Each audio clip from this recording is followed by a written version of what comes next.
2 minutes. 2 minutes, Nico.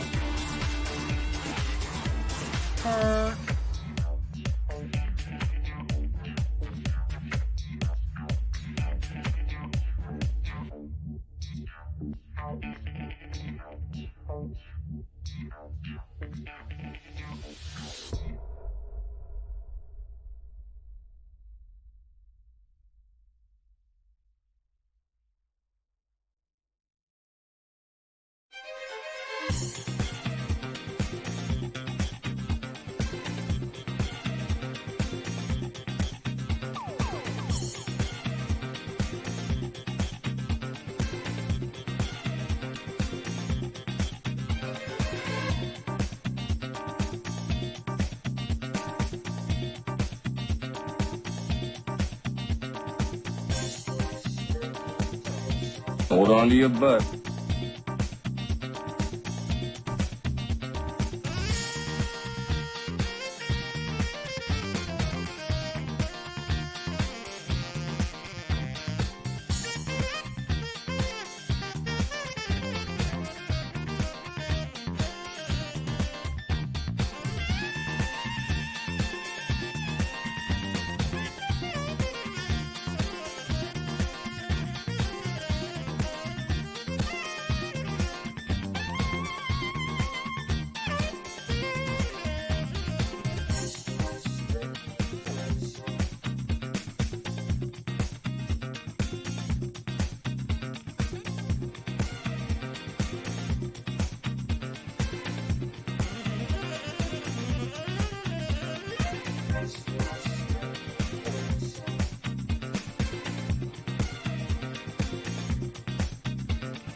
Carl!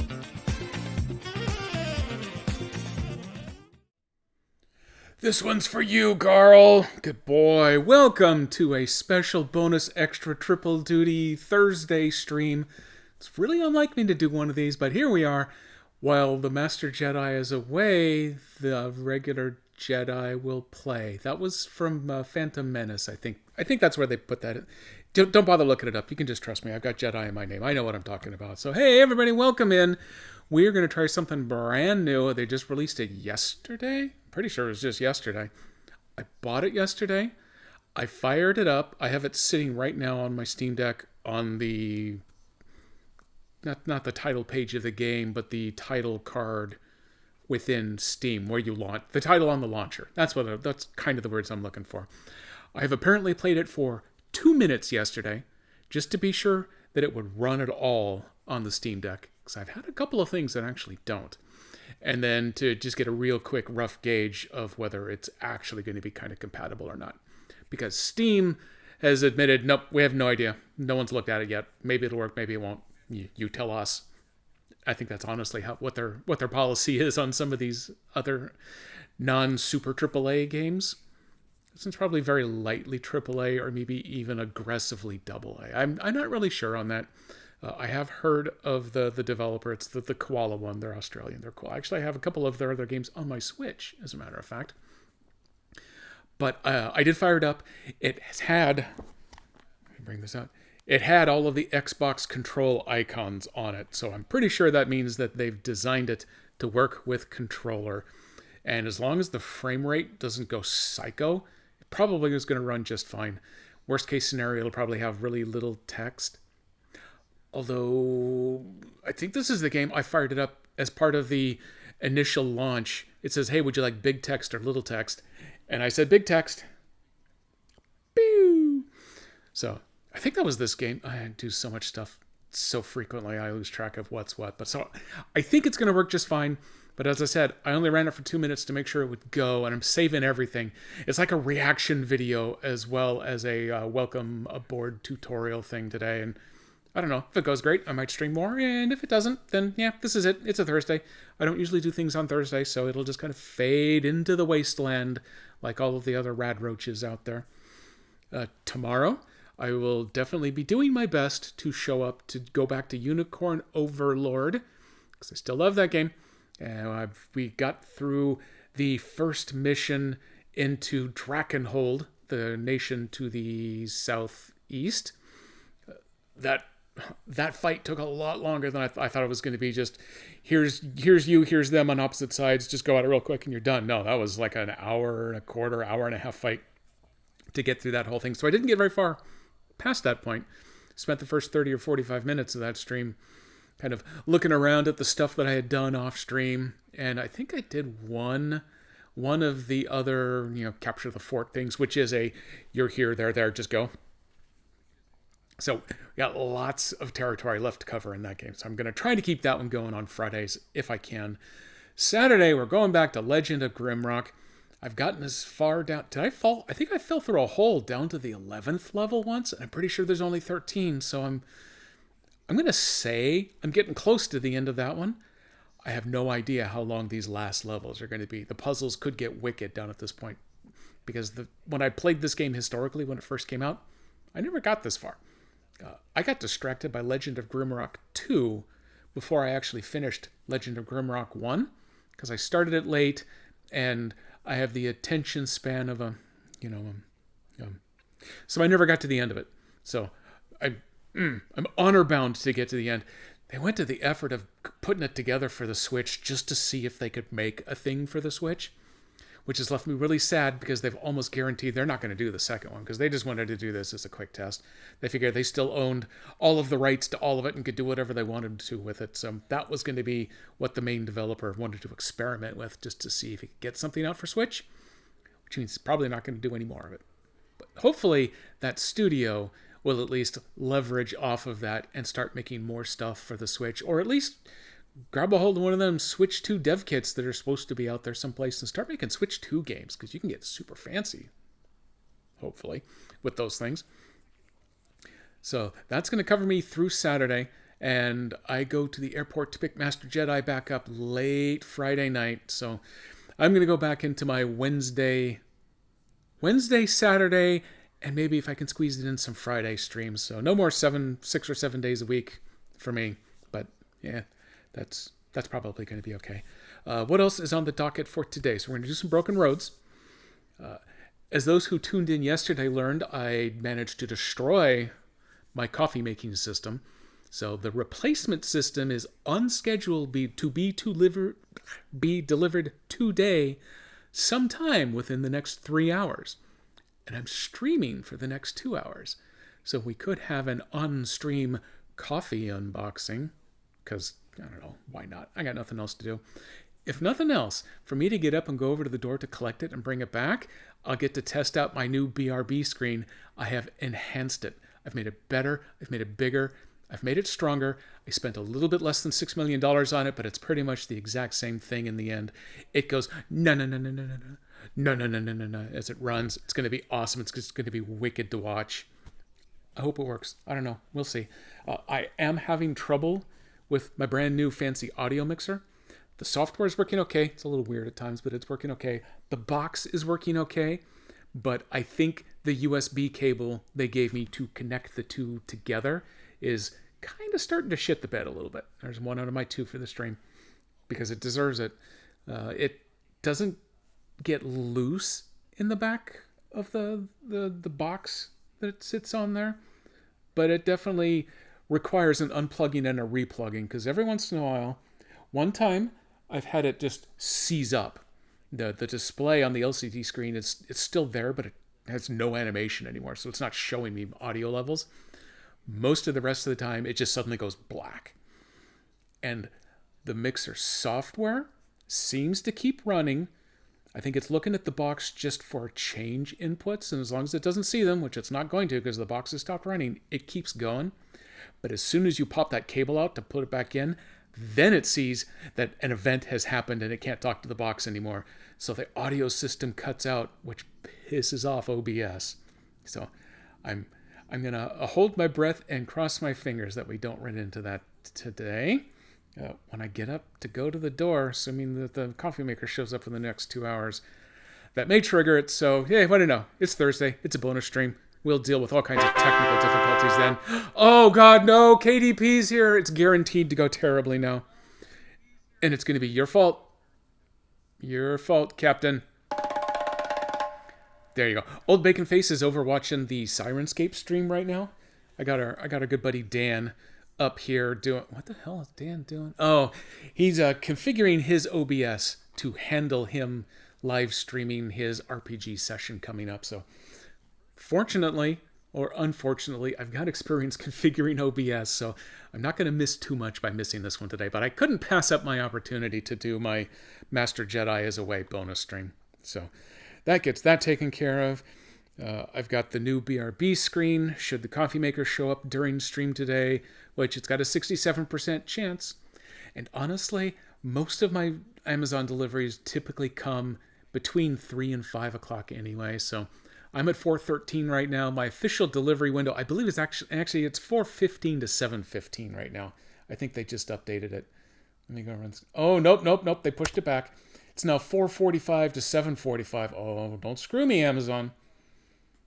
So hopefully we'll get the new. What day of the week is it? My brain is confused. I honestly don't know anymore. Actually, I know it's Thursday because if I just look up right in the top corner of my Mac here, it says it's Thursday, April 11th. If you ask me for the flavor of day or the number of the day without me looking up there, there's almost no way I would get the number. I just don't even keep track of that anymore. The day I think I probably would get, because right before I signed off my work machine, I double checked my calendar to ensure that tomorrow's meeting free Friday actually doesn't have any meetings scheduled yet. I did have a 3.5 hour panic call today. I solved it though. I solved it at the 3 hour mark, and then it took half an hour to actually test out what I had found and noticed. Spoiler alert, especially for any software developers viewing, because I know you're one, KDP, and probably one of the other two people out watching right now are as well. If you are looking for files based on the first few letters and the files that you want them to find, don't start with those same letters. It's not going to find them. But on Meeting Free Friday, I only have one pre-scheduled meeting. It's every other Friday, and it's the one-on-one with my manager. And lately, I've been doing well enough that those kind of be 15 minutes of, so, how's it going? You got anything you want to tell me? No? Okay, we're good. See you in 2 weeks. And that's it. Hey, Streamlabs, thanks for stopping in. You're a big help. So let's get flipped over to our Wasteland Apocalypse game. Geez, did someone not name the files correctly? What they did, actually, they didn't do it intentionally. I don't want this to turn into a math stream. Simplified version, all of the files are supposed to start with a couple of letter prefix code and then an underscore and then the rest of the bulk of the name. Somehow they got named space, a couple of letter code, underscore, and then the rest of the name. So when it looks for a couple of letters and all it sees is space, couple of letters, it says, nope, those aren't the same thing. Throw it out. Look for another one. So it couldn't find any of them. Look at that. I've avoided going into extra horrible details about all that. So I have 2 minutes invested in this game so far, just so I know it runs. It was definitely, it probably was. The way that this works, I'm going to bore myself. These are all report files. So they sit in a directory that's common for everyone and everything that can be assigned these reports. And they're sitting there correctly in this area, but the mechanism that copies them out and puts them into the individual little client pools somehow, somewhere, some way was put in an extra space at the beginning. And I don't know, because I don't have control over that, whether the one sitting in the main pool got spaces added right before the copying started, or if it was the copy itself that was for some reason adding one on. Not my pay grade to care about that, but I was able to identify, yep, once they got to their destination, they aren't matching files anymore. So someone else has to go figure out what the hell wrong with the rest of the system. They can deal with it. They did it manually as a test. It works fine after you get the names corrected. So that's on them. The VP of engineering who got involved in this call, because it was a panic call, gave me a verbal gold star, which sells on the open market for exactly nothing. But when it comes bonus time in November for me, I'm hoping anyone at all remembers that. I'm just hoping. Also, after we have to fire someone last Friday, I'm just hoping to avoid that. We're going to start with that. That's going to be good enough. So, here we go. We are going to Broken Roads. It is a post-apocalyptic role-playing tactical action game. It's not exactly a spiritual successor to Fallout 1 and 2, but I kind of think of it that way because it's very, very close. It's done by an Australian developer, so it's actually set in the outback or somewhere in Australia. 90% of Australia is the outback, so chances are it's going to be there. But some of it I'm sure will be in like either Sydney or Melbourne, I'm sure, just so you have a completely wasted city area that you can go into. And I have no idea what the actual story is going to be yet because I didn't play it that far. I only got into the main menu. It did prompt me for a couple of configuration options, and that's where I'm pretty sure it asked if I would like big text or little text. Big text would really help if I was directly playing it on the Steam Deck, but since I've got it hooked up to the dock and it's going through HDMI, it should be even easier to read for old man eyes. I can't read it on the OBS screen because it makes it real tiny, but I can see it on my monitor over here. Boom, we're going. Off to the wasteland. Nintendo Switch loading time. No, look at that, it's way faster. Yeah, Versus Evil. They got a couple of good games. Drop Bear. That's the actual Australian guys. Snakes. Why did it have to be snakes? Hey, old bacon face. Welcome in. I can only assume that you are two-timing right now, which is cool. Aboriginal and/or Torres Strait Islander. I tried reading that last time, and that, hey, we're sorry if we're abusing any Aboriginal groups message. I would be interested in reading the whole way, but it's so fast, and I have to read it real slowly because I don't know wherever that strait is. I don't know what it's the strait of, and I have no idea who the peoples there are, so I read it slowly to make sure I get it right, and then I miss the rest of it. But I assume it says, hey, we're sorry if we're offensive, let us know and we'll fix it. They do have a Discord that I do not wish to join right now. Actually, I can't on the Steam Deck. It might let me run Discord on the Steam Deck, but I'm not going to mess with that. Don't mess with that. I went through the options. I've turned on. It's going to show me any unavailable moral choices because they're putting the big morality system in here. I've seen in some of their screenshots there's this big kind of pie chart that shows you at least 4 different dimensions of morality. It's probably more. So you've got dialogue choices based off of those. So I told it, yeah, go ahead and show me the ones I don't have access to just so I can see what I'm missing. The Moral Compass movement preview is on by default. I think all the rest of this is on by default. I turned on large font. This was the game that asked me about that. Because I need the accessibility. Toggle object labels. Maybe I should go ahead and do that too, just so I can see what in the hell is going on. Running at 720p.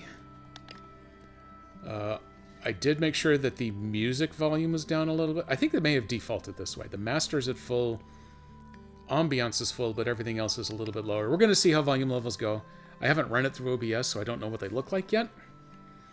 I think the Steam Deck, the volume actually came out a little bit lower than on the Switch.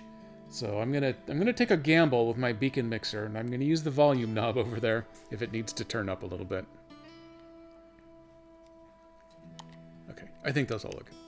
I have not fired up a new game, so this is going to be brand new to me and you. Okay, I gotta slide this box over to Be Cool cables. Be cool. Okay, I think we're fine. I do see the volume report from the game. It is really low, but it's also really low on the TV. It's very ambient, so... Here we go. We're off and running. I'll try to be quiet. Ending the world would end the war. That much was passed down. Everything else has been lost.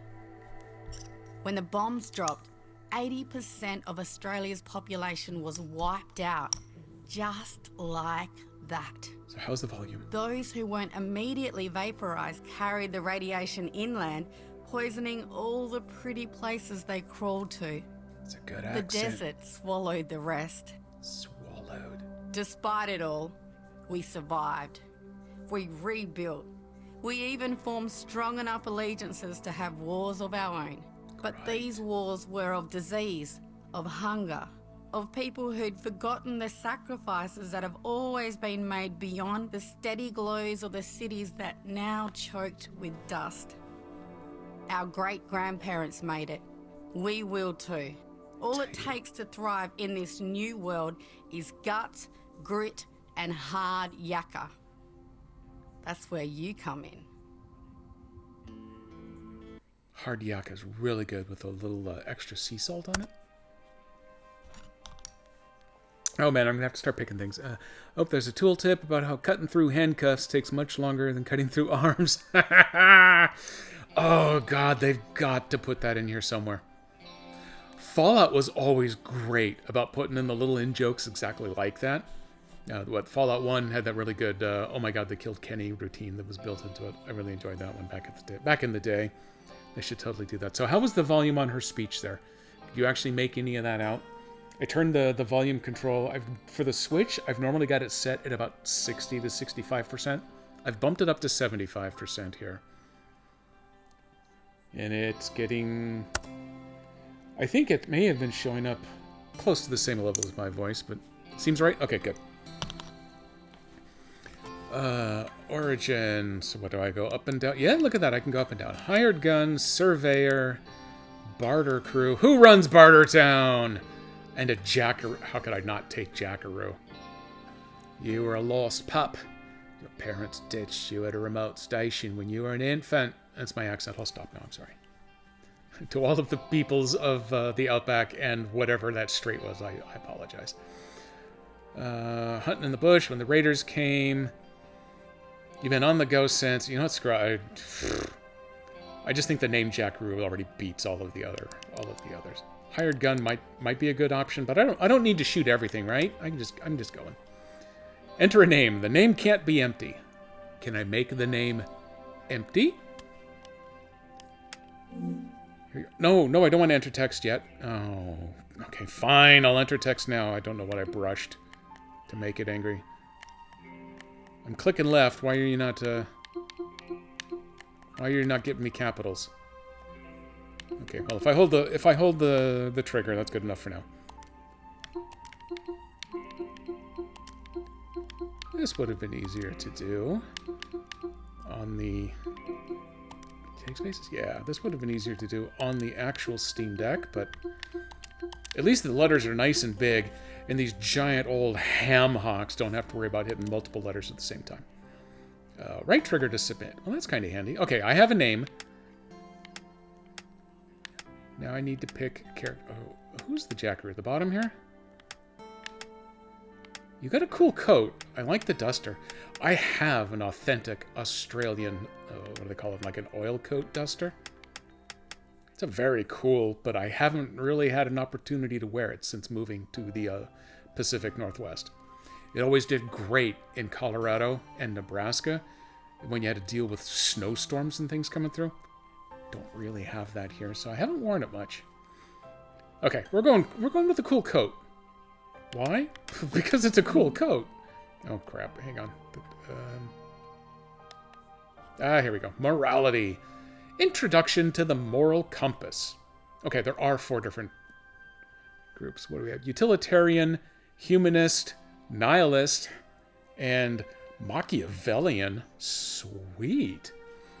360-degree view of possible dialogue options, attitudes you can hold, and decisions that you can make throughout your journey.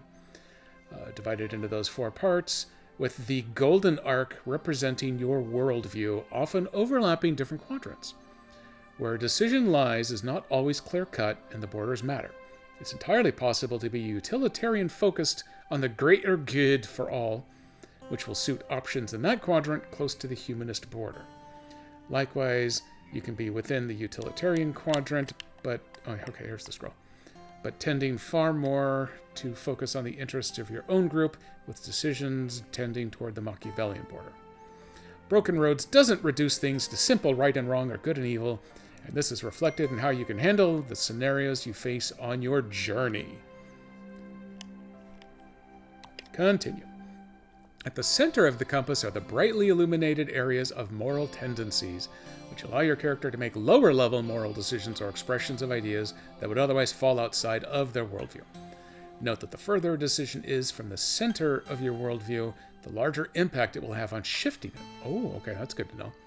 Plus, the more decisions you make close to the center of your worldview, the more narrow-minded you will become, allowing you to make higher-level decisions.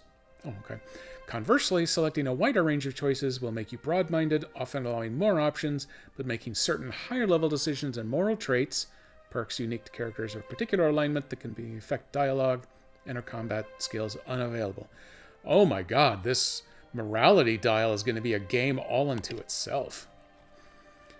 Let's see. Let's get that scrolled up. Humanist, each person's dignity matters most. Utilitarian, everyone's happiness combined matters most. Machiavellian, my group matters most. And nihilist, I matter the most. Okay, so humanist is super individualism. Utilitarian. Okay, yeah, super individualism. Super groupitarianism for the utilities. Machiavellian narrows it down to my group. So, everyone for themselves, everyone together, my group together, me. Got it. Already forgotten. And... oh, no, wait. I got it to continue. Oh, okay, that was a back. And we're closed. That's so many words for a system that sounds pretty intuitive. I'm going to grant you that. Yeah, that's probably pretty fair. At least the description about the way that you make your choices, you're going to get, like, I guess your choices are going to show up as bubbles on the wheel. You'll be limited to the ones that are in your arc, but the ones that are farther out are going to broaden your arc. The ones that are closer in are going to tighten your arcs. But some of them, someplace, are better than the others. No, I've already lost track. It doesn't matter. We're going anyway. Let's see. You and your crew are hacking through... oh, okay. We're doing the morality questions to figure out where I lie. You and your crew are hacking through the bush when you hear screams off to your right. An unwary bloke stepped on some mating death adders. Oh, that was a bad choice. And he and the Sheila who pulled him back have both been bitten. They're in for an excruciating death unless you can help them. I'm not going to do the accent anymore. I feel like Chalissa doing her English accent. The problem is, you've only got one dose of anti-venom. Give them both half a dose. It might work. Save it for yourself. Screw them. Give one of them the anti-venom and put a tourniquet on the other's leg and leave to get help right away. Give it to the bloke, as he's the more senior of the two. Oh, damn it. Oh, stop pretending like you can do the accent. He'll remember that you saved his life, and it could benefit you later. Oh. I'm kind of torn between the two of them.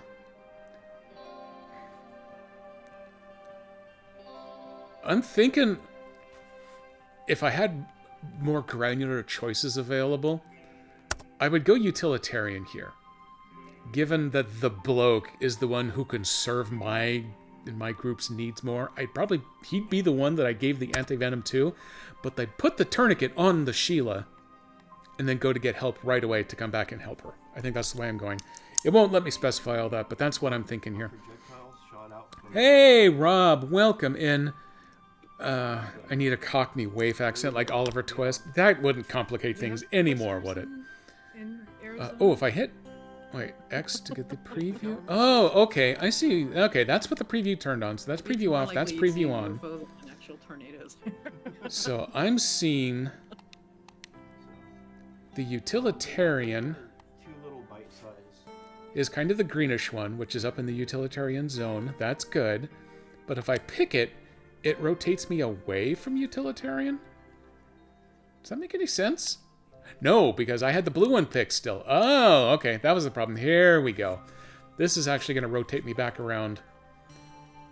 Okay, that's good. Okay, I got it now. I got it. I'm making this too hard. After a series of raids on caravans passing near your home, you put together a scouting party. You've caught a bandit leader and one of his raiders. The leader pleads for release, pledging to comply with your terms. Execute them both on the spot, Better not to have that kind of headache. I'm leaning that way. Take him back to town to stand trial. This is not your call to make. Doesn't really say whether he was raiding me directly or just my... Well, it's near my home. That's good enough. Escort them far away, warning them if you catch them here again, they're dead. No. Tell them that you let one of them go free, him or his raider, and he gets to choose which one lives. Oh, the Dark Urge likes that one. I'm not sure if I would like that one.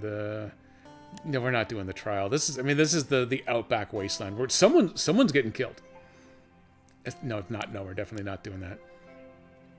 I'm gonna let the Dark Urge in on this one. We're gonna go a little Machiavellian on that one.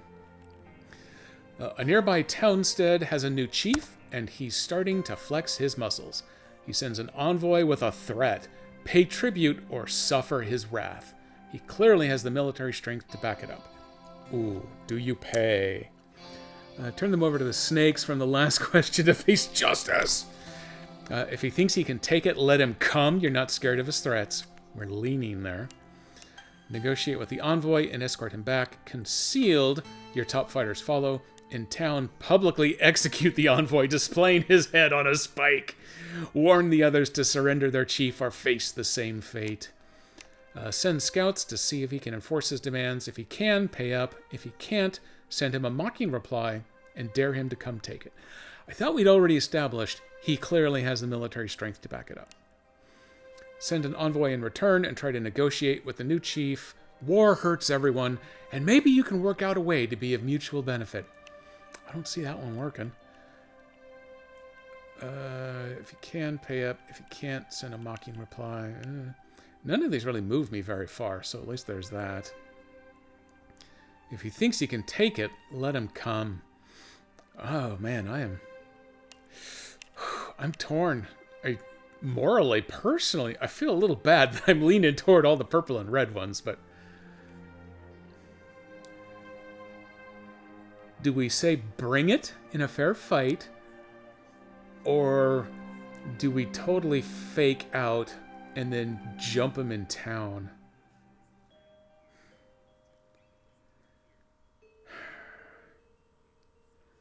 I'm probably putting way too much thought into, can I send enough of my best fighters with their stealth on to actually be able to pull this off? Because as soon as you do this, the town folk and their leader and all the rest of their military are probably just going to wipe out everyone that I've sent. Which is putting way much too thought in it. We're going nihilist. It's done. It's done. Next time I'll send the snakes, though.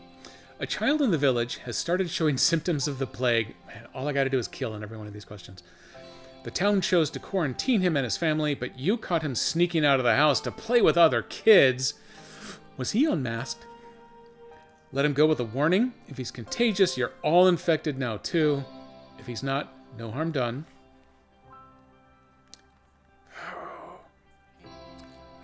How bad is the population situation here?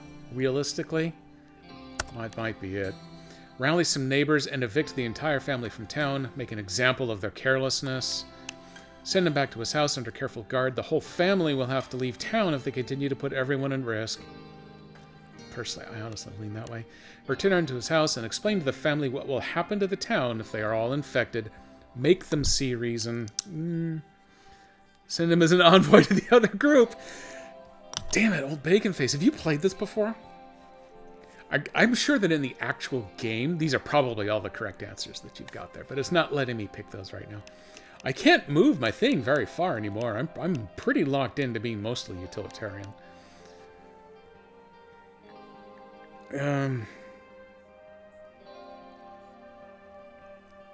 Really, I'm going with return him to his house under careful guard. Explain to the family what will happen if they are all done. Make them see reason, which is really part of the utilitarian here one. We're not chatting to them about anything. We're putting the guard on them. You've been captured by people who've clearly gone mad. Finding yourself in a pen Wait, you've been captured by people who've clearly gone bad. Okay, bad. Finding yourself in a pen along with a dew farmer you've met before, a mercenary stripped of his weapons, and a terrified young family. The captors assemble a massive pyre, indicating their intent for a twisted sacrifice. Oh no. Noticing the guard's distraction, you're certain you can escape on your own, but every person you bring with you increases the chances you'll get caught. Ooh. So there's a dew farmer, there's a merc, and there's a family of indeterminate numbers. Take advantage of the distraction to try to get everyone out, saving as many as you can. Slip away on your own. The others will simply have to fend for themselves. Convince the merc to come with you. The dew farmer can likely find his own way out. Why not? But the family will be nothing but a liability. Get the family out first. The other captives should be able to handle themselves. Oh, this is a good one here. Are we sure they're mad? I think this death cult might be onto something. I mean, this is the apocalyptic wasteland. They probably are accurate. They probably realize that this family is the one with that stupid kid sneaking out, and they're all infected. And now we're all infected too. The humane thing is to just put us all down. Is there an option 5? Just wait here for the inevitable? Try to get everyone out, slip away on my own. Have the merc come with me, because for no readily apparent reason the dew farmer's fine. I would think that's actually the other way around. The dew farmer should come with me. The merc can find his way out. And honestly, if he can't, he's in the wrong job line anyway, so.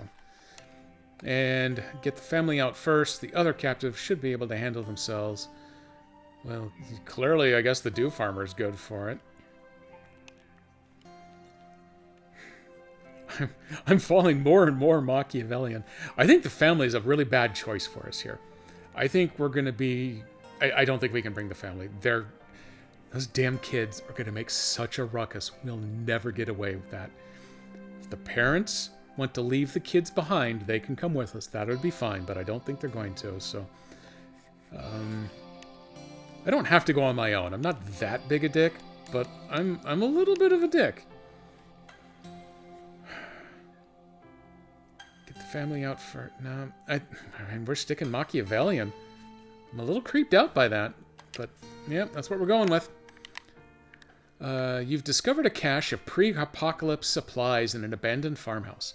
You can't carry it all back on your own, so you enlist a few friends from town to help. When you return to the cache, you find a group of emaciated scavengers in the process of looting the place for themselves.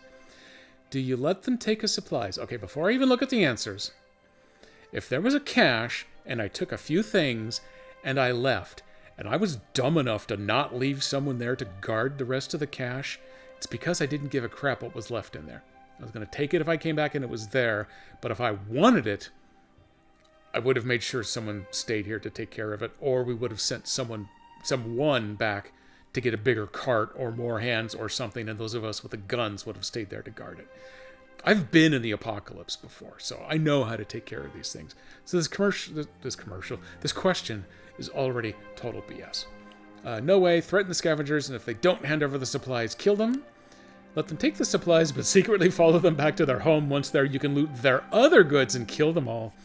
I'm actually not going to take the Machiavellian one this time. I'm not that big a dick. I'm I'll give myself medium dick credit, but that's big dick energy right there.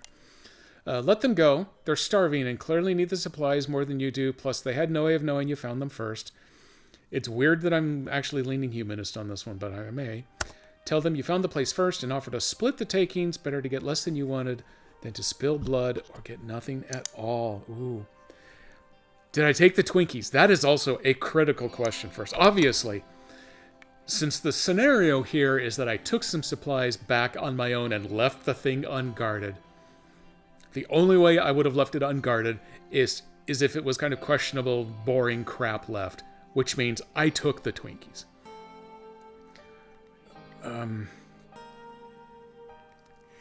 So utilitarian's not... That's going to move me back more utilitarian in Machiavelli. I'm metagaming just a little bit here. I kind of like the notion of maybe bumping the red arc up a little bit more, and at this point it'll have to be in the game to get a little farther. Maybe get that just into the humanist area. So maybe I get some humanist choices available to me. But leaving a decent chunk down there in Machiavellian, and then completely incorporating the utilitarian. I think that actually kind of fits a design goal I might have for a character if it was to just ask me, hey, spin this arc and put it where you want it. I think that's probably where I would have gone. But do I let them go and take everything they've grabbed, or do I let them go but only let them take half?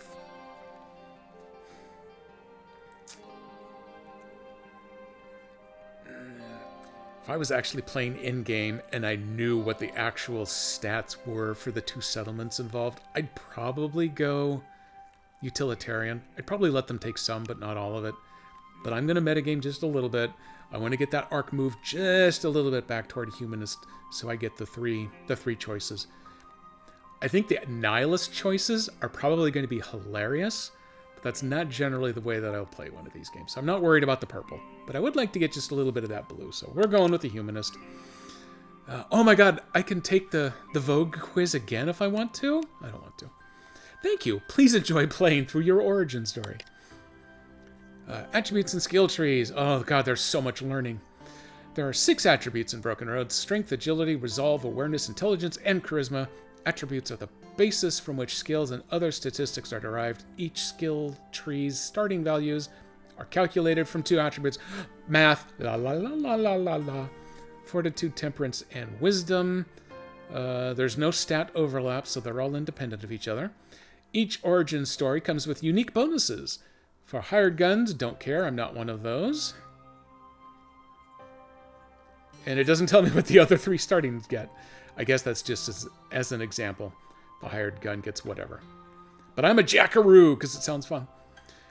In the example to the right, with 8 in resolve and 13 in awareness, all skills in the temperance tree start off at 21. Shooting mastery has a bonus of 10 from the hired gun's background. In combat, movement points are derived from agility and strength, while action points are determined from agility and intelligence. So agility does have an overlap there. So during character progression, agility has double bonus stats. I made those words up. Keep that in mind when distributing attribute points. Okie dokie. The punt skill. Now remember, this is going to be punting as is handled in Aussie rules football, not American football. You got to remember the difference. One of the unique skills in Broken Roads is the ability to have a punt, essentially taking a risk on something uncertain. Your player character has a pool of punt points, beep beep, they can draw on if they need to attempt a skill check that they fall just short of, or if they want to increase the accuracy of a particular attack in combat. Punt is derived from charisma, plus any additional points added to the punt skill. Each additional skill point doesn't directly equal 1 additional punt point, however. Skills attain different effects whenever a threshold is reached. In this example, a character has rank 2 punt skill. Increasing their punt from 32 to 50 would place them at rank 3, and so on. Oh god, it's that new math. This is going to be difficult. If you raise your basketball stat enough, can you prestige class into being a Dunkaroo? Oh god, that would be awesome. Oh, the donuts would be bitching with that. Attribute, no wait, I already did this. I gotta move over to close. Got it, okay. Oh, hey, we're up to stage 4 of 4. We're about to apply statistics. Remember all those rules and everything I just read about that I don't remember already? Yep, here we are. Strength, so... But, how do I do a thing? There's auto assign. Left button goes back, but I can't get out of this box. Maybe I just click once. But there's a minus and a plus. How does it know which one I want if I'm just doing a thing over here? P.S. What the hell does a jackaroo do? Am I supposed to be like a jack of all trades? I've neglected reading too much. I don't know what I'm supposed to really want to focus in. I know I want to be good at shooting. Oh, okay. So you hit A on one of the stats, and then it moves focus over to the other side. This would be way easier on a real computer with a mouse and stuff. But that's okay. Screw it. We're doing it this way. So I'm going to give myself an 8 in resolve, because why not? I hit B, and I come back over here. Okay. I want to be a brain. I'm going to put a couple points there. I'm going to put a couple there. I'm gonna do a little more of that, and if my resolve is 8, I'm gonna bump up the intelligence to match. In this kind of game, I really like having the good charisma to give you extra dialogue options, but I kind of suspect the morality wheel is going to be a bigger impact on what all of that good stuff is. Let's bump the awareness a little bit too. I don't know. This might be one of those games where like min-maxing might be helpful, but I'm going to kind of gently power curve everything up just a little bit. I'm all on Drunken Master. I'm all in Drunken Master. Oh, that's even better. Drunken Donuts. They're the bomb. No, please don't say any more words. Oh, hey, now I can actually move down to these. Shooting. You're damn right I do. Level 50. Oh, yeah, you got to go all the way. You got to spend 10 of the 30 points to get a shooting bump. All right, screw it. What do I care? There we go. Level 2. Character gains plus 10% damage with ranged weapons. Increases accuracy of ranged attacks by plus 0.5. Oh, per point of shooting mastery. Oh, so that's a 12.5. I'm hoping it's percent. And I hope it's not XCOM percents, because there's only 2% in XCOM. 5 and 9%. Those are the only two options, no matter what it tells you. Barbasol. This is your ability to shave each other. That's good. It's going to use my second of the stream already, but I am definitely going to read out loud the description. This allows you to shrug off damage like a brick shithouse. Why did I not get balloons? I want balloons to go with my house. My dung house. There they are. Thank you. Oh wait, I forgot to actually do this. How many points? I got 19. What are the other skills? I'm gonna look at these others first before. Oh, I have to punt, right?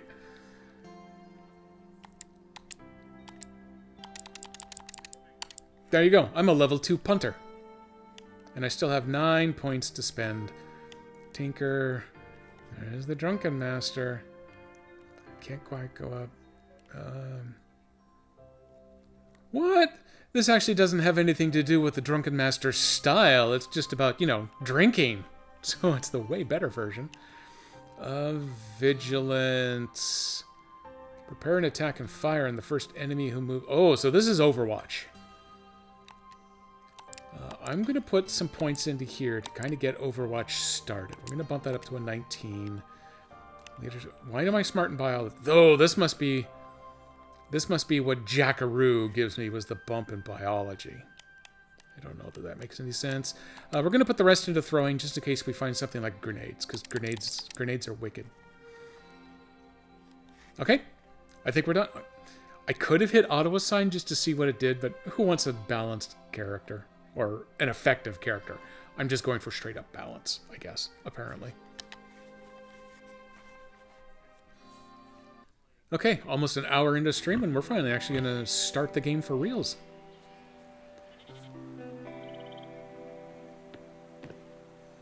Stranger runs his hands down his arms and legs as you approach off, sloughing off waves of red dust. Welcome to Taylor's Farm. Damn it, if I'd known I was going to have to do the talking, I would have hooked up the voice modulator. Oh, well, maybe next time. Oh, and all I can do is continue, so I'll take that. Jacob... Jacob said you were on your way, mate. Oh, Jacob said you were on your way. Period. Mate, we're delighted to have you. He claps his hand on your shoulder and gives you a friendly shake. It's good land down here, wandering. Down near wandering. I can't read for crap today. Haven't seen it myself, of course. Okay, I can scroll back through the history. Got It's beautiful country. Oh, I thought it was supposed to show me the preview of what things we're going to do tomorrow. Okay, maybe these aren't actually morality questions. This is just chit-chat. Game time. I'm at Tay's farm. Oh, God help us all. It's beautiful countryside. You heard right. Lots of good, rich soil. Oh, and I thought for some reason, why is the L in soil capitalized? That's just a period. My old man eyes are still bad, even with the big text. Land is land. I can turn anywhere into paradise. Any plot is what you make it. Jacob says, it's good land. Oh, okay. So I started in wandering, but now I've come to wherever the hell Tay's farm. Taylor's farm? Taylor's farm. Okay, so I guess I came from wandering. Now I'm here. We're gonna play up our town. Is it either beautiful countryside? I'm gonna go with this one. I like this one. A far cry from what we got going here. I'm making up words again. He pats more dust off his pants. Regardless, you'll find the work a little different to what you're used to. Wandering's farmland, but here we mostly raise sheep, camels, and pigs. We keep the roos and rabbits out, and the occasional poacher. Think you can handle it? I don't know. We'll find out. Wouldn't be here if I didn't. I hope so. Oh, come on. Be committal. Can't be that difficult. Okay, that's committal, but a little offensive, so. Wouldn't be here if I didn't. Taylor's farm. The ones that make the salad mixes. Is there actually a Taylor's farm that makes salads? I will totally trust you, KDP, because I know for a fact you would never, ever lie or mislead me in the slightest. So, in that case, the answer is yes, except that I guess in this case the salads are made out of sheep, camels, and pigs. It's Australian for salad. That's Foster's beer, by the way. And a little garnish. Wouldn't be here if I didn't. Then let's get you started. He pushes his sleeves up to his elbows and looks around the farm. We got sheep dung to move into town for the garden, water to fill the tubs in the overnight paddock, and a stuck windmill. There's a bucket and shovel in the trailer for the manure. Please continue. I won't fault you if you can't get the windmill going. It's about time we set up to Meriden for parts anyway. He peers into the distance. Oh, and a jumbuck's gone and got his head stuck in the fence again. Probably bitey. Go on outside and give him a shove back in, will you? I'm just random accents now. I'm not even going to try. Come find me when you're done. He heads towards the overnight paddock, where a sheep is hobbling around on an injured leg. You go take care of that leg. Oh my god, look at all these quests I have. Holy crap. Player and camera movement. To move your character, use left stick to move your cursor, then press A to move. That's right, you don't actually walk by pushing the thumbstick. You give it a destination, like you're playing on a computer with a mouse. You can also use A to interact with characters and points of interest in the world. Continue. Introduction to important tabs. To access important menus, not the boring menus, but the important ones, press Y and then use the shoulder buttons to change menus. You can also access the Learn menu, which is unimportant, via the journal to read more about the features of Broken Roads. I didn't mean to hit back, I meant to hit close. I've already forgotten the commands. Is it Y? Yes, it... Okay, I hit Y and I got more tutorial. The party inventory shows your party's equipped items, money, and goods you collected along your journey. This serves as a shared stash of items, but is not accessible within combat. So be sure to equip your characters with weapons and utility items before the murder commences. To equip and unequip items, use the left stick to hover over the item either on your character or in your inventory and press A. You can also select an item to replace the one you currently have equipped using the same method. If you wish to split a stack of an item, press A to move only one of that item type. Which is kind of what it just told me. Press A. If you wish to split, press A. Yeah, that looks like it just told me the exact same thing twice. Oh man, I get a hat? You've had it since you were an ankle biter, so all I have to do is press A. Didn't work. There it went. Okay, I pressed A a second time. What do we have? No, that's my hat. What's over here? Oh, a yeasty spread. Totally not a Vegemite sandwich. It's a yeasty spread sandwich. Trademark pending. I got a small bottle of water. Oh, there are grenades. Sweet. And a little bitty first aid kit. And then, oh, for some reason here it actually honors the stick click to change categories. Okay, so that's all that. I'm wearing my hat. Ooh, left stick sort category. How is it sorting? I don't know. Sort by category, sort by name. Oh, okay. We're going to sort by name. X uses, and then here's the shoulder buttons. Oh god, it's going to have something for everything, isn't it? Character sheet tab gives you detailed information on your character and party member skills and attributes, blah, blah, blah, blah. Current experience. This is where you'll assign skills and other things. And oh my god! Sirenscape raid. Are you already done, Dan? Oh my god, I thought for sure you would be busy for the next couple of hours. Oh, you were just setting up OBS, weren't you, though? 15 minutes, you were done. Look at him, folks. Just look at him, folks. Yeah, you're right. What the swarm, man? What the hell am I supposed to do? Nice save.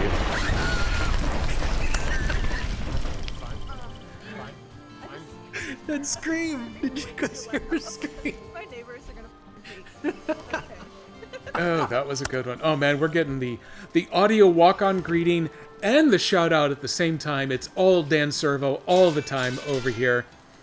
Plus, Chalissa got the walk-on sound too. So it's all the Servo-verse all at once. Welcome in, everybody.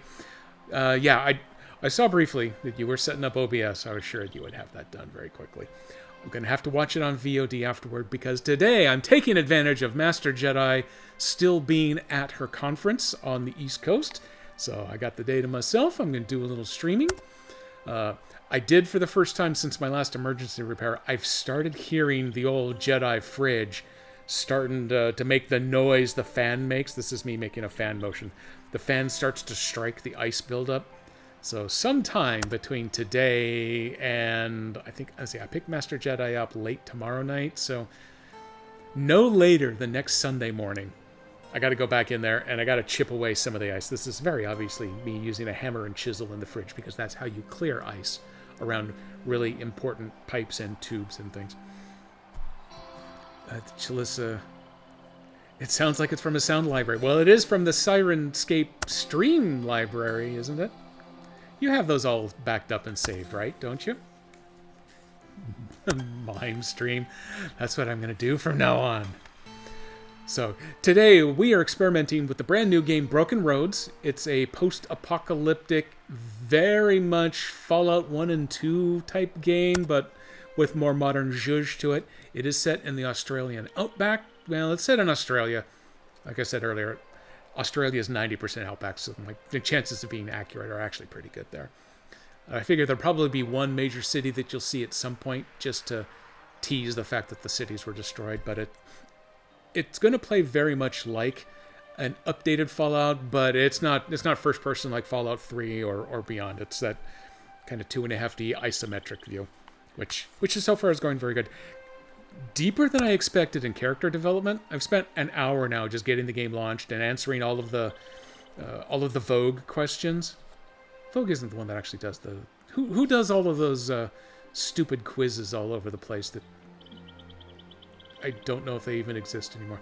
Anyway, we took the personality quiz. I'm a little crazy and a little mean, but I backed off that just a little bit in the last question. So I think it's all going to be fine here.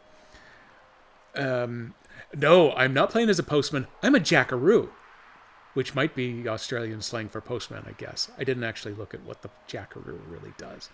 I just know that I was abandoned as a kid and that I was raised by dingoes or raiders or... I've been reading the tutorial crap. I didn't actually read the background crap. I'm going to admit it right now. I don't know what I'm doing. But I did boost up my intelligence a little bit, and I put most of my points into shooting because, it's a computer RPG. I gotta shoot something. Oops, I gotta put these back on to read because I'm old. The Myers-Briggs personality test. Maybe. Maybe not. I don't know. Do you know how to read the test? Because it seems no one does. So we're just discovering the character sheet's going to tell me some things. I don't know what kind of things. Oh my god, Dan Servo. Thank you so much for bringing the rain. And I think...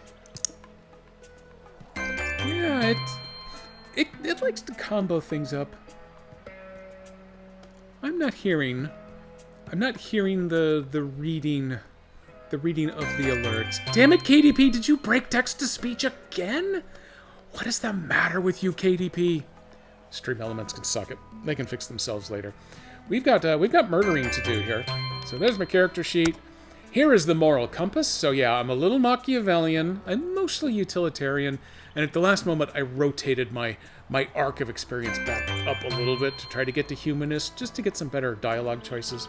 Some nicer dialogue choices. So 33%, 33% split between utilitarian and Machiavellian. I think that's good. My moral history, 44 degrees versus, yeah, I don't know what all that stuff is. I don't care what that stuff is. Moral compass keeps track of my worldview. Honestly, it already told me all this stuff as I was taking the tests. Cosmo. That's what I was thinking of. Cosmo was the one that had all of the quizzes. There we go. That only took me 20 minutes to come up with. The journal. Trusty journal records any currently active main quest and side quests and objectives and other things. And I can pull triggers to cycle through stuff. Oh, yeah, look at that. Australian slang. That is a good item to keep. Oh, by the way, I'm sorry if I'm giving you any PTSD here, Dan, with all the Australian references. And tutorials. How is it possible that there's no tutorials when that's all I've been reading for the last 30 minutes? Nope, well, I didn't mean to do that. Was it Y? Yeah. Oh, hey, look at that. I can actually get back here. And you can't, the shoulder buttons don't wrap around. Here's the map. Shows me an elevated view. And I got some weird color-coded things. I'm guessing the white circles are go here for quest things, and the diamond is me. Good enough. Oh, wait. Show labels. Sean and John and Bitey. Bitey's got his head stuck in the fence. We got to go fix him. Not that it matters, but I think Bitey is a sheep. But we'll find out later. So what are A is what I want. There are no side quests. I've neither completed... Oh, you can fail quests. That might be good to know someday. So get Bitey unstuck from the fence. Fix the windmill, which he said it's okay if I can't do it. Fill the overnight water troughs next to the windmill. And collect fertilizer for the garden. Okay, we're going poop scooping, everybody. KDP did break it. KDP breaks it. Damn it. It's a repeating part of the tutorial to get the people joining us now up to speed. It's repeating the tutorial because it knows that I'm not big on the whole reading part sometimes. When you say fix, we're getting Bitey, we're fixing the windmill. We should be clear on that. We don't care about that. Can I actually zoom in? Oh, look at that. Okay, I can zoom out. It tells me I can click on him to activate. There we go. Ooh, man, a few words, eh? Don't stay silent on account of me. I think it actually gave me a dialogue choice. Oh, I nodded silently. Hang on, let's back up. He takes his... wait, there's also knocking. Let me go check. Hey, Zorlord, welcome back in. You are in time for poop scooping. I'm going to talk to John first. That's funny. And then I'll prioritize poop scooping. I mean, if that's what the people want, I'm going to go poop scoop. And then I can fill up the water trough. And then we'll go see if we can get Bitey's head out of the fence. Because that's a weird sentence. Oh, hey, there's another one of them sheep right up the top of the screen. But that one's not stuck in the fence. He's fine. He takes a sip of tea from a battered tin mug as you approach. The gray in his hair catches the sunlight as he puts his mug down and turns to shake your hand. His voice is so quiet you have to strain to hear. Bloody good to have you here, mate. All I did was nod silently. Damn it. Man, a few words, eh? Accents. Oh, I feel like... Oh, don't stay silent on account of me. I didn't have a choice. Oh, okay, now I have choices. What's wrong with your voice? I'm going to volunteer for more quests. Is that shooting range just for show? Let's volunteer first. Talk to Sean about that if you don't mind. He's got a good eye for spotting problems before they arise. I already did that. Old Bacon Face kicking off the hydration cycle today. I did mention to KDP earlier, I think she was the only one here early at the time, that the replacement coffee maker after yesterday's debacle is on its way. Let me go do a quick refresh on the Amazon page.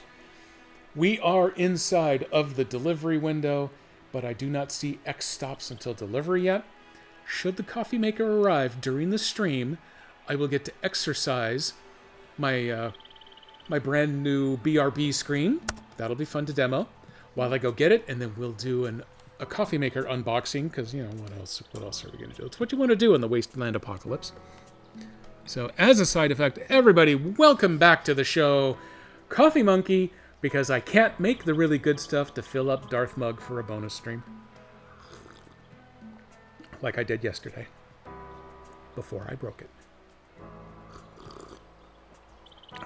Oh, it's already cooled off. Let me do a couple of these.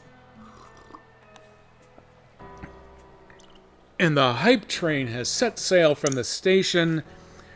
Level 1 completed. Thank you, Dan, for all of the gifts. It wouldn't be right to make Drawn drink alone. Oh, can I drink with him? What's wrong with your voice? I'm not going to put... Damn it, KDP. And I know you're going to do it, Nico. You've been waiting this whole time. No, I'm not going to get going. Let's go bug him about the shooting range. I put all his points into shooting. Go on, then. Show us what you got. Ooh. Ooh, okay. There was your hydration real quick. Now we're going to shoot. Optimal range. Different weapons are more effective depending on the distance from the target. Pistols and shotguns work well up close. Rifles from medium. Sniper rifles from farther away. Experiment with different weapons at varying distances to work out the optimal range. Your shooting mastery and Deadeye skills will also affect damage and accuracy as you improve them. I spent enough skill points to actually bump my shooting mastery from level 1 up to level 2. I'm also a level 2 punter. Come on, give me balloons. Give me balloons. Come on, Apple. We'll do it over here if I have to. There we go. I'm stopping the stream until I get balloons.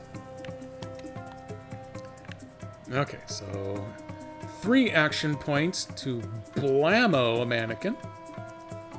Mannequin/dartboard.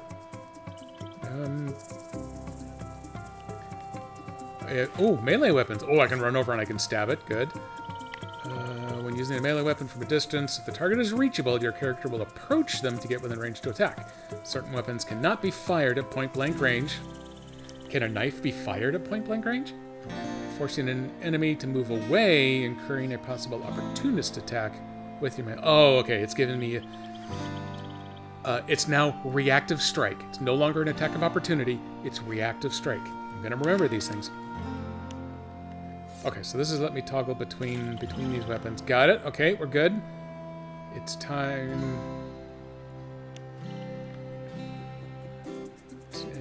No, why does this not? Now it's showing movement points. I don't want to move. I want to murder. Not enough action. Oh, did I have to spend action points to change weapons? No, because it seems to be letting me do this pretty freely. Attack, not enough action points. Damn it!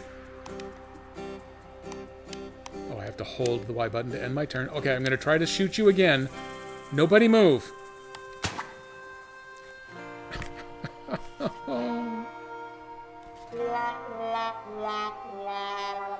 Sad Trombone brought to you by Sirenscape. Hey, look at that. I got a commercial in. Well, sure, why not? Let's reload. I had an action point left. Why not use it? I am going to spend... I'm going to spend movement points to just charge right on up here. I'm going to shoot it from right across the fence if I have to. So action points and movement points are tracked separately. That's good. Critted it! It's going to take 9 turns for me to kill this thing. Boom! Got it. Not bad. Yes, it was. Glad to see you'll be another lookout who can handle himself in a fight. How long has this farm been here? Must be going on 25 years now. We were here before Mick, before Sal. He starts counting on his fingers. Alana had just showed up. Thank God she did, or we'd still be eating nothing but rue. Gross. Pretty much the only people we don't predate are the scouts. Who or what are the scouts? Who the hell are these other people? I didn't think anyone was 25. We're going to go with Water Scouts. Peacekeepers, hired guns, just north of here. We spot trouble, we call them. Good bunch. Young, now that Della's not there to lead them, but good hearts, mostly. And who are these people? Forgot, you're brand new. Don't worry, you'll meet them. Mix, the de facto mayor of Brookton, who's going to read that Brooklyn, leads the barter crew. Sal runs the pub. Got to meet Sal. And Alana takes care of the crops. Cut any one of them, they bleed red dirt. Good, solid folk. That sounds very Australian. You got a lot of history. Never a dull moment, but a long stretch of years. Tough to put it all into words, but yeah, this is home. That seemed kind of easy, I'm guessing there. Hey. Well, now there's a sound effect there. Counter Flatsby. That's kind of a fun name. Thank you for the follow. I hope I'm not losing anybody. Worse than I'm kind of losing myself in what's going on here. I am going to attempt to actually complete. Oh, good. I've got my active quest up in the top corner. Gonna try to keep on track. I'm getting Zelda'd pretty badly here. I'm seeing shiny things on the side of the screen and I'm running for them. I'm gonna do this one more. Gets to feel a bit that way. You gotta hold on tight. His eyes automatically go to Sean, tending to the injured sheep. Oh, that's right. He's over there doing that. I don't have other questions, but that seems to be my only choice. I'm not gonna bug him about his voice. That's kind of a dick move. I'll be here if you need anything. Okay, let's go poop scooping, everybody. Oh, okay, I got a hand. I need the shovel. This is an aside. Okay, we're going to go full screen for this. Just after high school, before I started college, is the screen all ripply for everybody else, or is that just me being weird on the Mac here? I mean, Ooh, boy, that looks really bad today. I don't know what's going on. Audio's giving me troubles that may as well be video. So, between high school and college, I worked at the Santa's Workshop, just up Pikes Peak from Colorado Springs. And one summer, I got to be one of the guys who got to clear the little horse ride pen using a wheelbarrow not unlike the one here in the game. I just took the screen away, so I'm pointing at it over that, but you'll see it in a moment. I used to be the guy that used the shovel to fill the wheelbarrow, and then you wheel it around the side of all of the concessions, and then behind a small berm, so it's mostly obscured from the public view. Unless you're on the little gas-powered car ride, and then you have a good view down into it, there is a little lake area. It's really a big puddle. And that's where all of the horse offal gets deposited. And one day I wheel out, and it's a big wheelbarrow, I wheel it out with the really long arms, and I get it up next to, right along the edge of the lake, and you're supposed to dump it sideways. And the bastard arm grabbed into my knee as it came around and buckled that knee. I almost went head first into the little lake of horse poop. I've already used my two swears for this stream, so I can't call it what it really was. It was simply by virtue of the fact that I was still a teenager that I was able to keep enough balance that I did not fall. If it happened now, I would be buried shoulder deep, face down in it, and I would drown there and die. But that is my story of poop excavation. So now I need some buckets. Oh, can I take multiple buckets? No, I can only have the one bucket. And it doesn't tell me what I've got my hand on there, but I'm taking it. I don't care. The feed bag. It's got 4 instances of feed. It didn't tell me, it didn't say nothing about feeding nobody, so I'm not going to do that one right now. We're going to feed them later. Little flicker thing? Yeah, and it hasn't done... I can see it doing it here, too, now. I have been having an issue for the last couple of streams with this beacon. I think the USB cord on it is substandard, because it's not coming unplugged from the back of the box, but sometimes the sound just drops, and I have to unplug it and plug it back in to reboot that part of the system. That may be putting some noise out on the line that's affecting the video, because it definitely hasn't done this until now, because, you know, of course. People die that way too often, and we have special rules so farms don't face too much accountability. Yeah, but this was an amusement park. It's the same amusement park where I also had to take care of the reindeer. I'm going to tell you right now, reindeer are the biggest assholes in the looks like a horse family. They are scary and they're dangerous. There were only 2 guys in the entire amusement park who were authorized to ever be in the pen with them at the same time. But it was possible to feed them, and more importantly, because this was Colorado and not Scandinavia, and in summer it could easily hit 90 to 100 degrees, even partway up the mountain like that. You had to set up sprinklers for them, basically. You could just massive industrial-sized garden hose with a little head attachment that would put out a spray. And they hate people. Well, of course, they were also captive at Santa's workshop, so I guess I can't really blame them. I see poop. Hang on, we're collecting. Oh, we have a black sheep. Collect fertilizer. I need 4 of them. I need more poop. Oh, I see poop over here. Going for poop. Pigs and chickens. I don't need chicken poop. Oh, but I need this one. Look how far computer games have come. And what, bricks? Do I need bricks yet? I don't think I need bricks yet. I'm not going to worry about that one. The bathtub, I think this is where the water's going to live, so... Ooh, we have an unknown narrator. This is the tub Sean asked you to fill. There's a bucket and hose nearby, hooked up to the water tank. Oh, I guess I just have the poop bucket. Fill it. The tub is filled with, well, it's definitely mostly water. After the voiceover during the intro, I'm a little disappointed that there isn't more of it going on through this game here. I'll file my letter of complaint with somebody. Okay, so that is taken care of.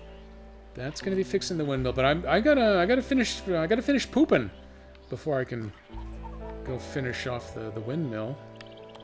Let's see. Let's expose some more of the map. I gotta go find the hidden poop.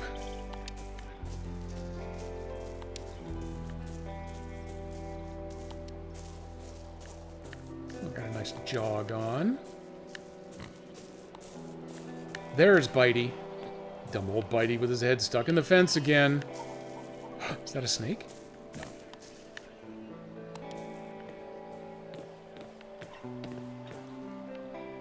No. Hey John, you seen any poop down here, man?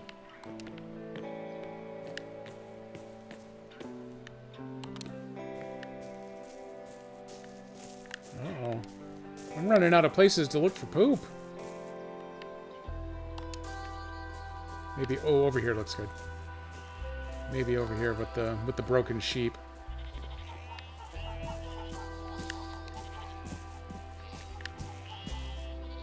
Nope. Mm-hmm. Anything up here? Nope, nothing up there. Well, let's go talk to Sean real quick. Oh, now you're here, Nico. For rockin' style! And there it was. I knew you'd be coming with that hydrate, Nico. And I've already welcomed Coffee Monkey to the show, Nico, so you missed out on that too. That was the only thing. Like, it wasn't oh hey, I need her. It didn't make or break the game. Oh, this is the existential clip. The Nico existential clip. Not the Fire Emblem one. Ooh, I finally have a choice based on something.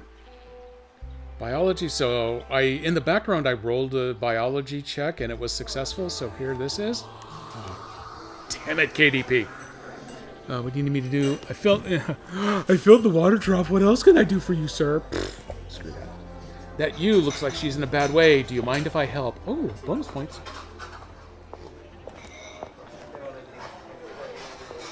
Okay, there we go. The good news, Nico, is that the replacement coffee maker hasn't shown up yet, but it is on its way, so we may have a coffee maker stream shortly here.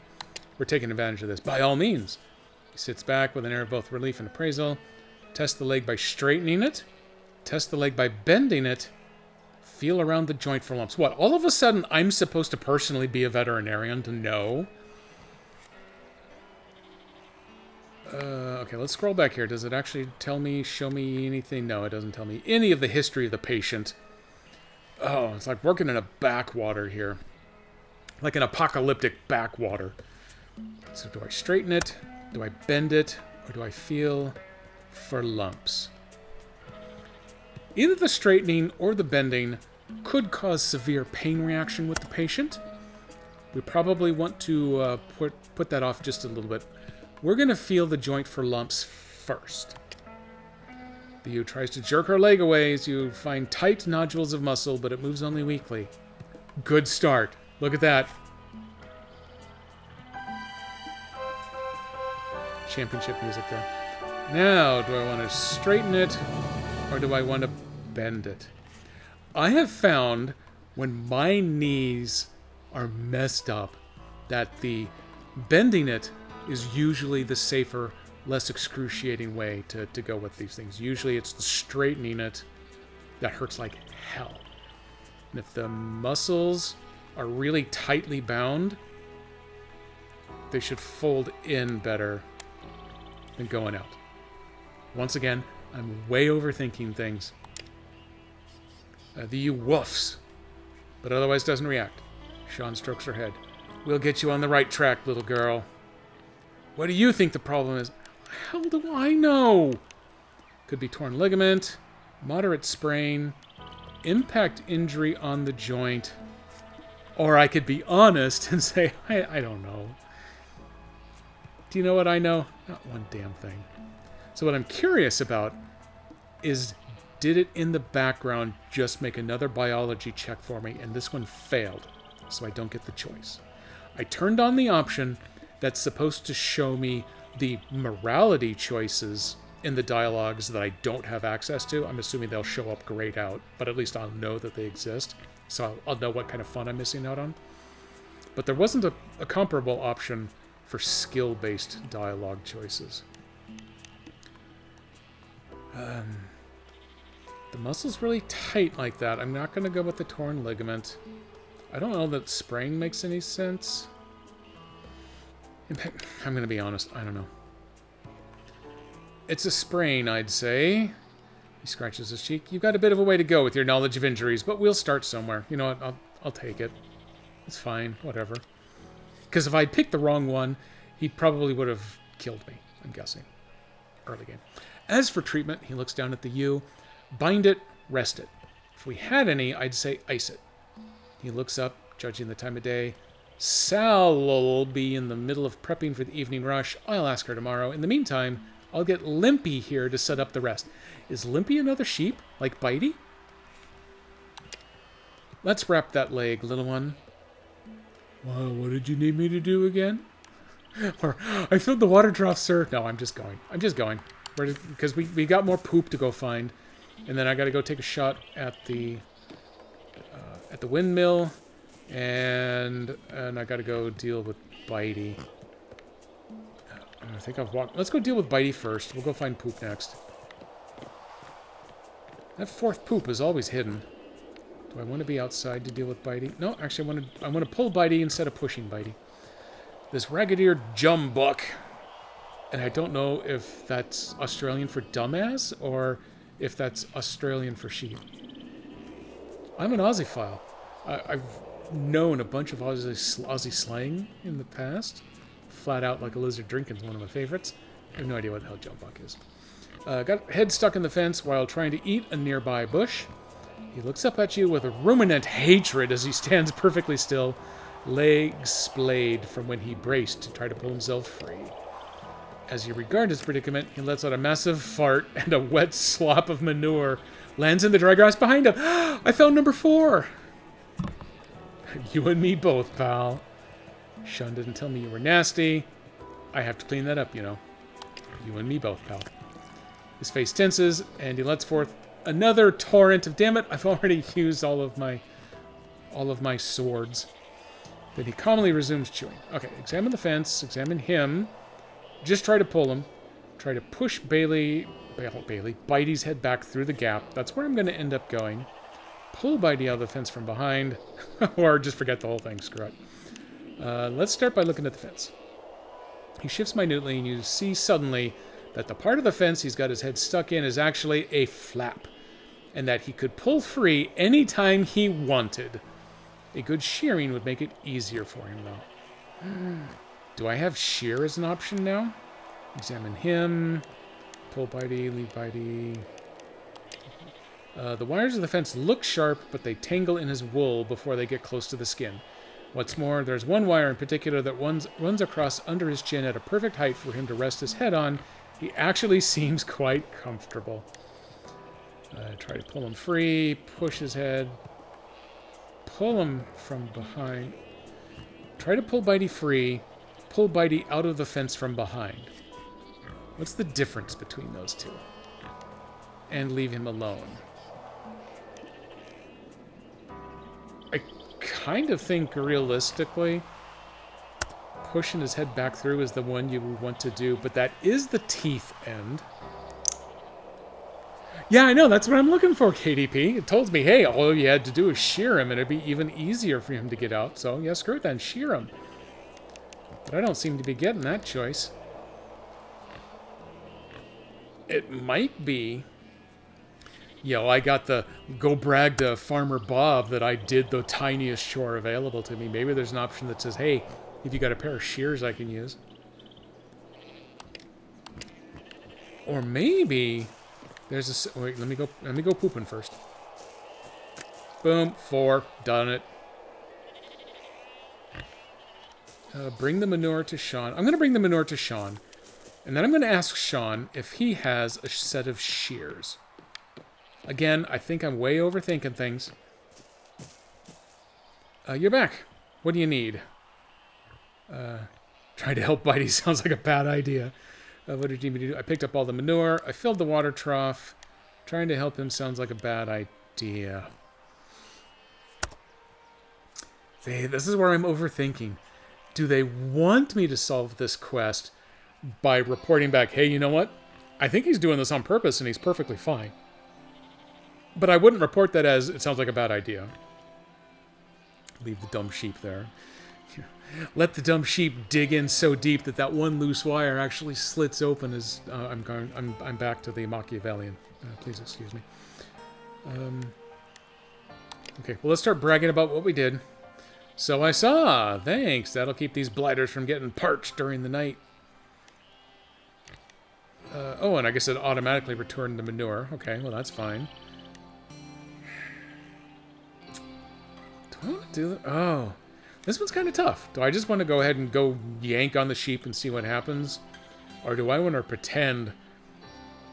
Do I want to say it's a bad idea in the hopes that it then leads to dialogue that says, hey, actually the sheep's happy there. If you want me to force him loose, I'll go do it. But if you were worried that he's stuck, he's not. But first, while we ruminate on that, and I mean we, you're in charge of helping me decide... Let's go pretend like we can fix this. Taylor's Farm Windmill. The whole structure sways slightly as you climb the rusted ladder. You can hear the straining of the windmill before you can see the mechanism properly. It's trying to turn in the weak breeze, but something is stopping it. That looks like a super safe place for me to be standing up there. Examine it, kick it, spin it by hand, or realize this is a really dumb idea. It's not moving, and some of the parts look rusty. As far as you can tell, there's no reason it shouldn't be moving. It just isn't. Maybe some oil would help. So where's the go get the oil option? Damn it! A little percussive maintenance, perhaps?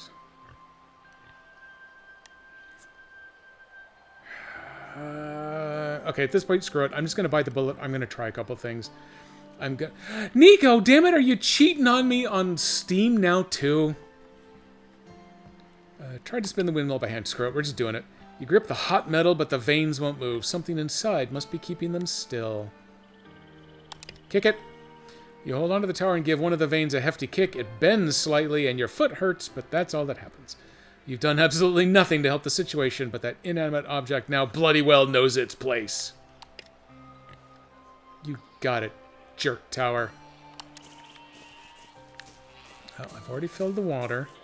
Oh, hey! How did I not notice there was a camel there before? And, hey, pigs, get away from my bricks. I'm gonna go steal some bricks. Scrap. You never know when this will come in handy. Boom. Stole it. Nope, there wasn't any of that stuff over there when I went by earlier. I don't know what you're talking about. You know what also wasn't over there? Any of this feed.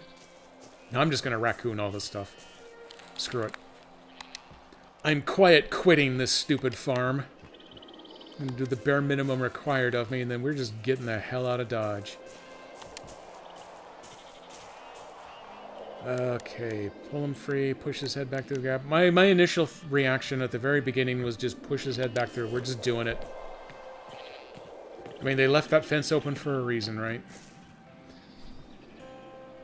Stupid thing. You wrap your hands around his head and push. Just as you think you're gaining ground, he swings his head, knocks your hands aside, and clamps down on your arm hard. You have to smack his nose to get him to let go, which coincidentally makes him back up, free of the fence. He blinks. Eyes on you, Bitey. Oh, I see that Fix the Windmill is still an active selection. So let's come back over here. Let's go talk to Sean again. Maybe Sean has some oil.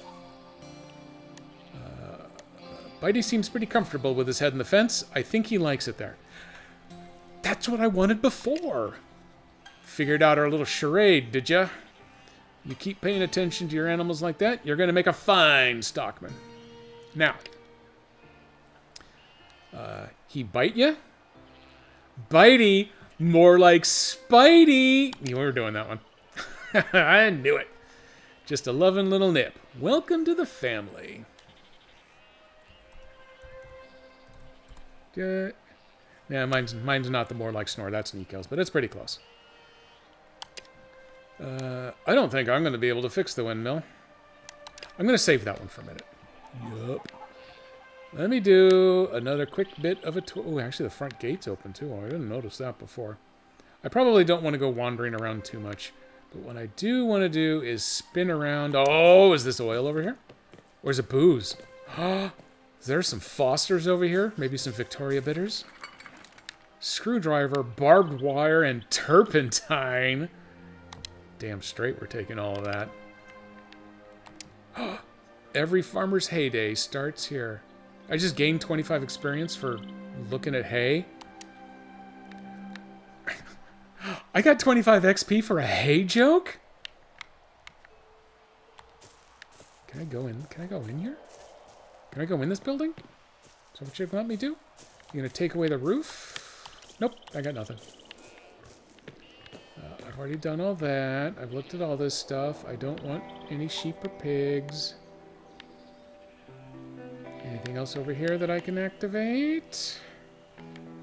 Not so far. Now, he did say that he wouldn't hold it against me if I couldn't fix the windmill, so let's go see if any of the new stuff I picked up will actually deal with it. And if not, then we'll just go say, oh, run, Camel, run.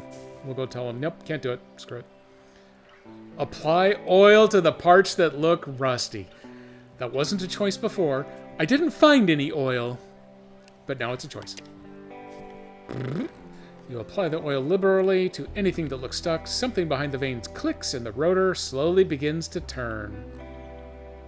Now, I will leave it alone. You're damn right, Nico. A victory hydration. Apply the coffee liberally. Oh, I should. Ah, there we go. Okay, persistence paid off with that one. I'm going to give these quests kind of a B+ in the way that they're set up. There are options I would like to have had that weren't quite available, and I managed to get there, but I had to take some gambles on what the intermediate steps were actually needing to be. And so, B+, yeah. You're back! What do you need? I got the windmill working. You're kidding, you bloody ripper! He looks up at the windmill in delight. That'll make a hell of a difference. God damn it, KDP. On the books. We've been paying the due farmers' prices, but it's been putting us in the red for months. Oh man, it's getting cool. I wish I had a brand new coffee maker to make some hot stuff. Next time there's a slaughter, Dad'll set you up with the good potato. Oh, okay. A slaughter of the farm animals, not a slaughter of the humans in town. That was my mistake. That was my Machiavellian mistake there. That's for sure. Oh, there. Now, with Limpy sorted, we can be on our way into town with that menorah. Who the hell is Limpy? There's an X with a question mark off to the side. I'm going to try that, just see what happens. Sorted, under control, organized. Sean is sorted? He is under control and organized? Is that what that's supposed to tell me? I don't know. Slaughter the humans, that's what I was thinking. Bring the manure to Alana someplace. Oh man, I need these pop-ups to go slower. He looks at the full bucket of manure with a grin. Don't do that. Lovely work, eh, mate? Let's get this batch to Alana. She's gonna be tickled pink. Sorry. I'm gonna ask again, who the hell's that? Jess's mom. Oh, of course. Tends the garden in the middle of town. You'll meet her in a minute. Let's go. Oop, loading screen. Look closely. The beautiful may be small. Thanks, Immanuel Kant.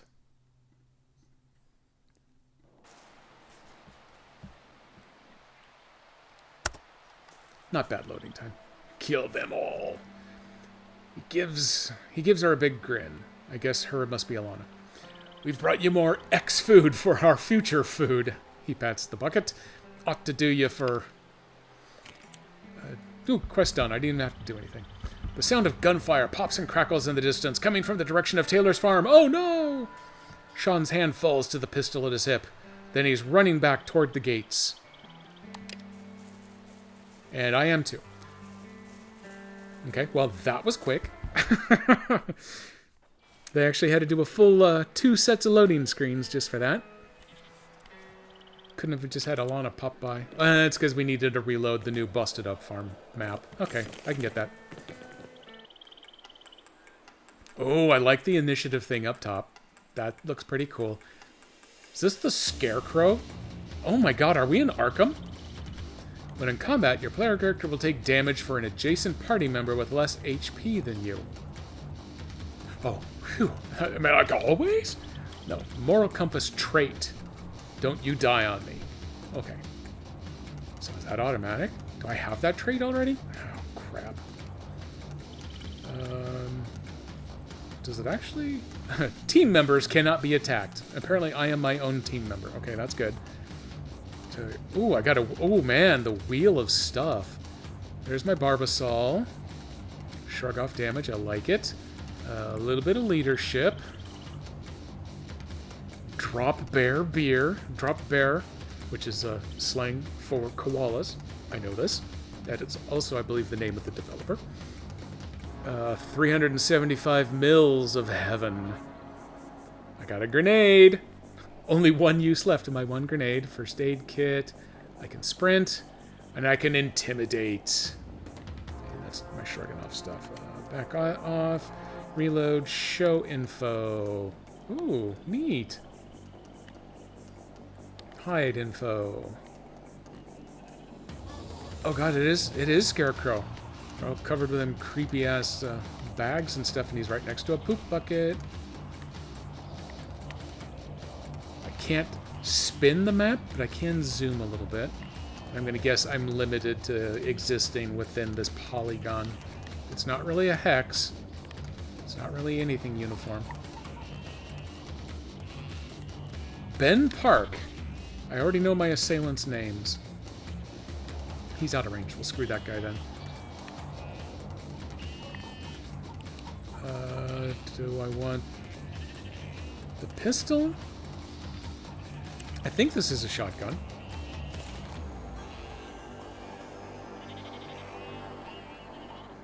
I can't actually tell what it is. Hang on, let me go to my... oh no, that's using other items. Well, I don't know if that's actually a rifle or if it's the shotgun. Whatever, we're gonna try it. Open fire! I hit something. And I've got enough AP to move, so I'm gonna hide right behind him.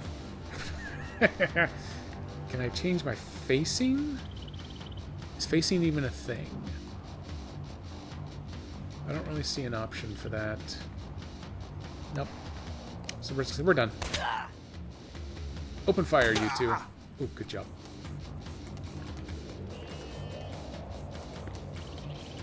He be sprinting. Oh, is that a Molotov or just a regular old beer you got on you there, son?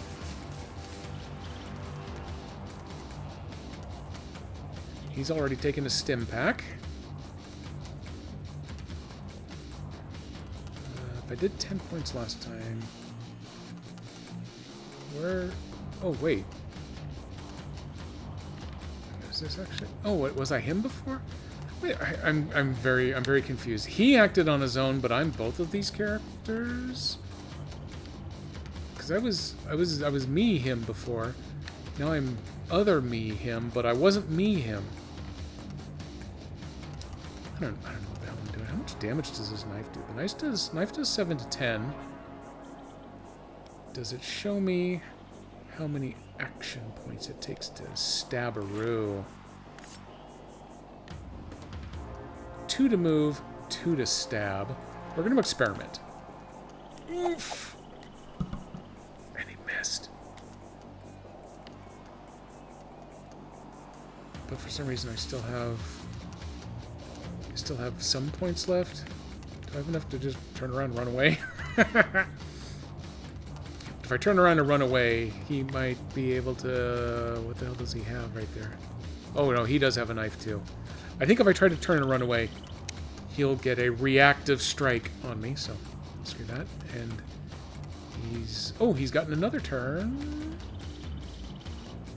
Who the hell? Wait, what? Oh, okay.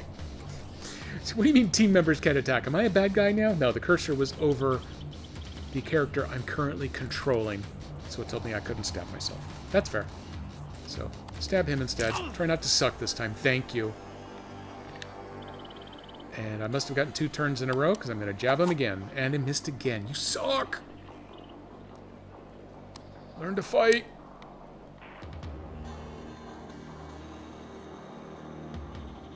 So that takes 3 AP to actually shoot. This one I think only takes 2. Oh, it only takes 1 with the pistol? No. No, it still takes 3. What's the left trigger do? I'm afraid to ask. Oh god. I don't know what that 0 to 6 means, but I can control by how hard I'm pulling the trigger. Oh! That's my punt ability. Apparently I get 6 points of punt, so I can use those to help adjust 6 points per fight, I'm going to guess. So 62%, I could bust it as high as 92%. It's not going to be enough to drop him, though. So what's my percentage with this? Oh, okay, I like that I'm actually paying attention for a change. I don't have enough... Oh, crap. Now, all of a sudden, with this guy, changing weapons actually affects the number of action points I've got. Well, crap. I just wasted them. Damn me. I'm going to move over here just to get a... Ooh, I got a flanking bonus on him. Well, that's good. Still suck, but okay. Especially... We're 4th and down. Yep, we're 4th down. Got a punt. Well, I would have punted if I hadn't completely screwed everything up. I just muffed my own punt. I can't do anything with 1 action point. I don't need to move any farther, so I've wasted my turn. Congratulations, me. Maimed. Oh, yes, he missed. It's a good thing you suck. Nope, okay, you don't suck quite as much. Healing. When in combat, you can heal. To heal, you must select the healing item on the radial wheel, then use A. Pretty much all the stuff the other dude just did. Or... What's his health bar? He's still over now, like 3/4. We're not going to waste any time doing anything dumb. He has his own punt, apparently. I'm going to use a couple points. Oh, yeah, he's not very good with the stabbing. I probably shouldn't have done that. We're going to use 5 points of his punt to add 30% to his accuracy.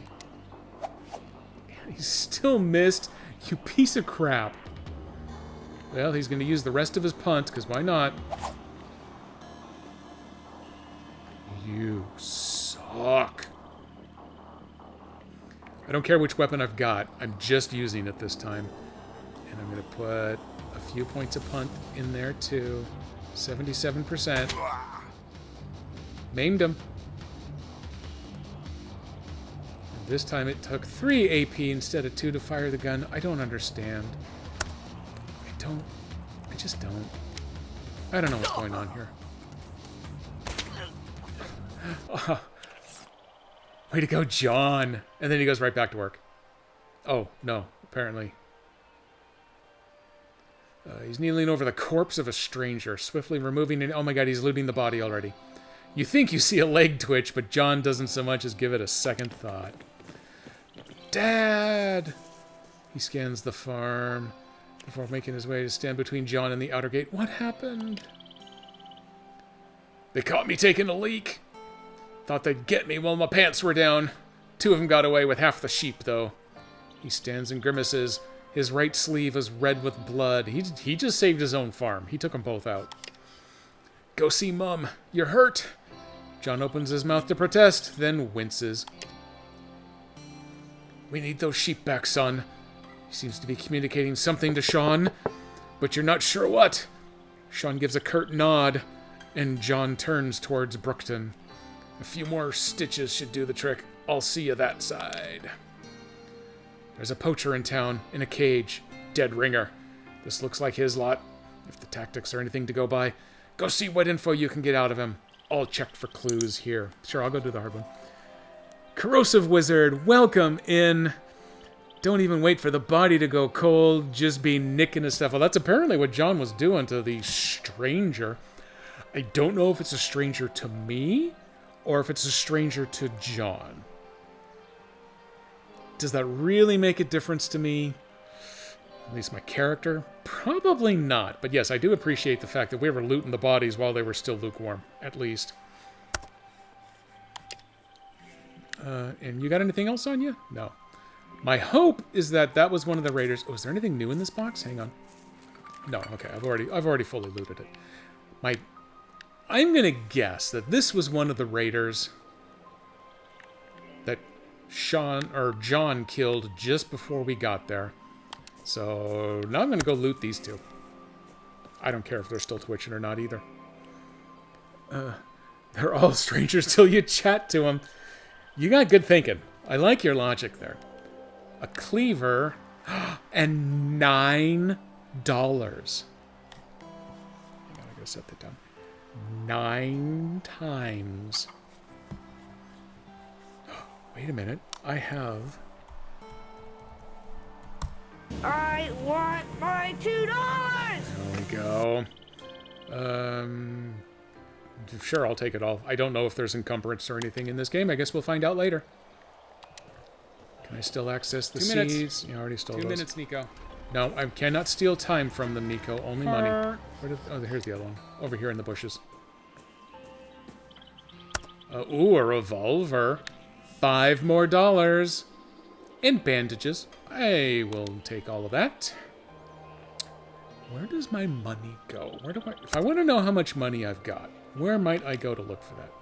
I'm a little afraid that if I attempt to do so, it's going to give me another tutorial. No one wants that anymore, right? We're done. We're done with tutorials. This sounds like I could retire. I don't know how much $1 is worth in post-apocalyptic Australia. It might be a fortune. I could be done. How am I enjoying it? Actually, I like it. It's got that very Fallout 1-2 vibe to it. I love those games to pieces. I loved Fallout 3. Obviously, New Vegas is the best of the Fallout series. Everyone knows that. It's a fact. You can't even question it without being brought up on charges by a formal tribunal. But you know, it's not the 3D world of a 3+. But yeah, it's very reminiscent of the original Fallouts. I definitely like that. I like that it will play on controller and it's not too bad. I see some areas where I could see playing it with the keyboard and mouse might make things flow a little bit better, but it's going. We're doing it good. It runs really well on the Steam Deck here. I would have liked some of these tutorial quests. I would like the wording on some of them to have been a little different. because I'm a long time hardcore RPG player. I want to make up my own story as I go along with this. Stupid Bitey with his head stuck in the fence. You know, I wanted to just report, hey, you know what? He likes his head stuck in the fence. Can we just leave him there? But that wasn't an option until I'd found a way to force him free, and then suddenly it was an option. Why didn't I have that option before, earlier? The answer is because they didn't code it that way, but I don't care about answers like that. I'm a software developer by day, but by stream, I'm like a spy. I'm a bitchy little girl.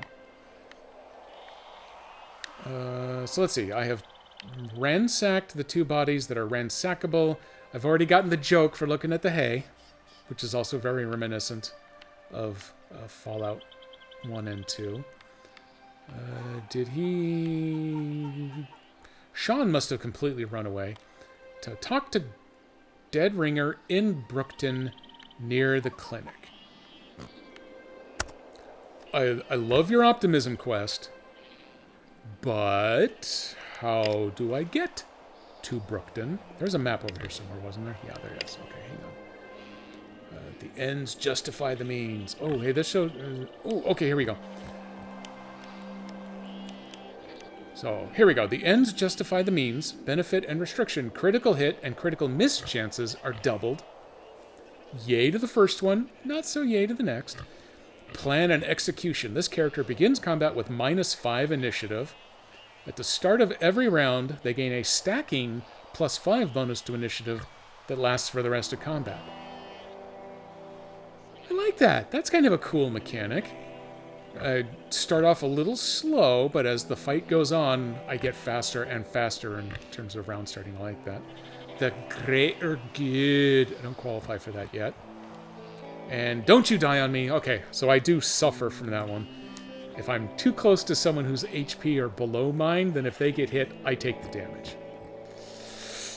That fits utilitarian, but you got it on Xbox. Oh, okay, cool. Yeah, I think I'm really going to like this one. I liked it enough when I had some sort of preview on it a while ago that I had it on my Steam wish list, so I'm going to be honest, I completely forgotten about it until I got the, hey, guess what? We just released it notice from them yesterday. And I just said, oh, you're releasing it and your Steam, and I get 10% off if I buy it now? Screw it, I'm doing it. Okay, so those are my traits. I got those in place. Do I have any side... Nope, I got none of that. I've only got main quests. Oh, this is all part of Theory and Practice. Oh, okay. So I've completed all of the objectives except for the current one. Encyclopedia, nope, still none of that. And I go to map. Show me labels. Bitey. Bitey's still over there. Screw you, Bitey. I would like to see a dot that says, go here to access the world map. Well, let's see if I walk over here. Damn it, Bitey, have you put your head back in the fence again? Okay, well, I can't go there. Okay, let's get to running. Oh, wait, I see an icon down here. Okay. That's where I needed to go. Now it will be easier to see this icon in the future, now that I've exposed the map down there in that corner.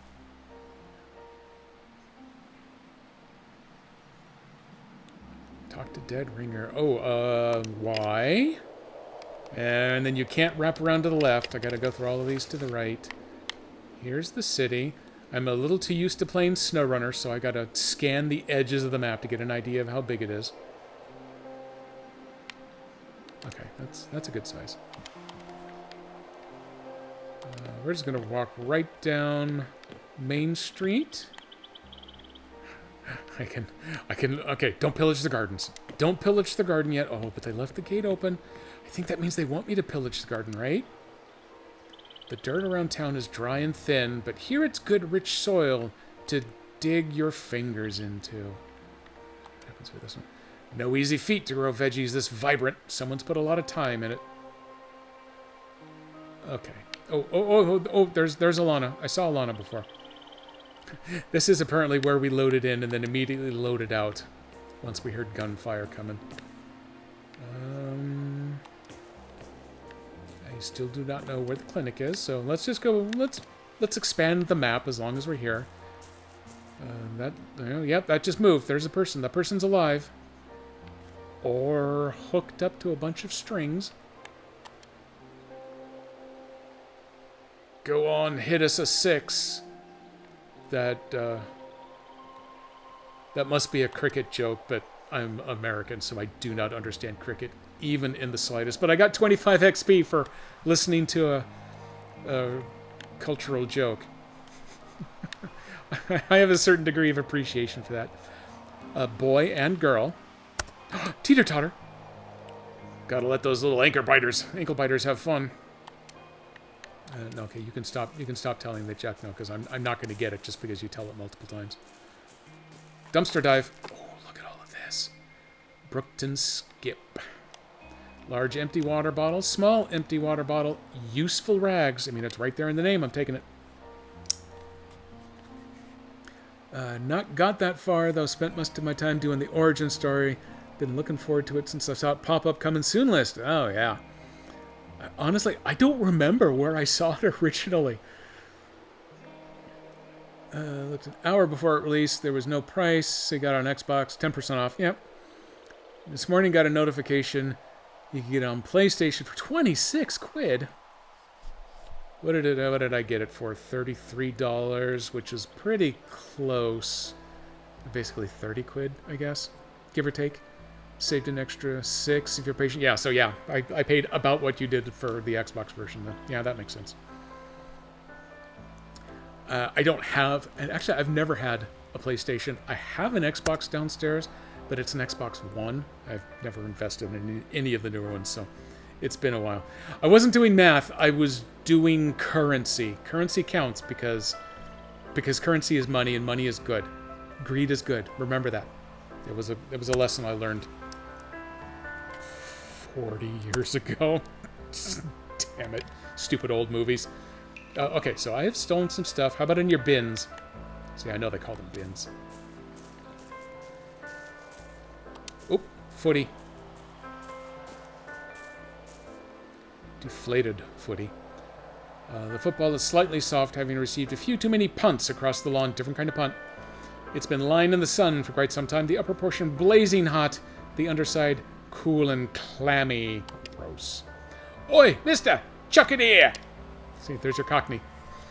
Yeah, peg it hard. Nope, TOS. Be cool, everyone. We're on Twitch. The children clearly want you to throw the ball back to them. The misshapen lump looks decidedly unaerodynamic. Throwing average. Throw it back. Throwing easy. Toss it back. Underarm. Wuss. Punt. Punt. Kick it to them. Screw them and kick it away. Walk it over. Steal it. Oh, and here, okay, here's one of these. I'm not nihilistic enough to do this one. Put the ball in your backpack while whistling the Waltzing Matilda. Put it back on the ground. Honestly, I took the punting skill, right? And obviously, this is what it was meant for. There's no other possibility. Don't chuck badly or you lose face. That's exactly what I'm thinking, too. If I try to go for the average throwing and I screw it up, they are going to call me horrible names for the next 150 hours that I'm playing through this game's main storyline and everything. 2 Xbox Series X, an Xbox One, 5, a 4, 2 PCs, Nintendo in a pear tree. That is a nice selection. Yeah, I've got an Xbox One, never got into the series. In large part because the Xbox One is hooked up to the 65-inch TV, and we haven't touched even the big TV in the last 2 years because we just don't have the time or the inclination to bother going down to our lower level anymore. And during the winter, it is cold as hell down there because the ventilation system in this house is a little wonky. So, but I do have the Switch, and I play most of my PC games on a Mac because I'm a weirdo, and the other ones I play here on Steam Deck. Okay, we're going for the average punt. Do it. Do it. Boom. Oh, Jesus. Well, now I'm a laughingstock. I hope you're happy, game.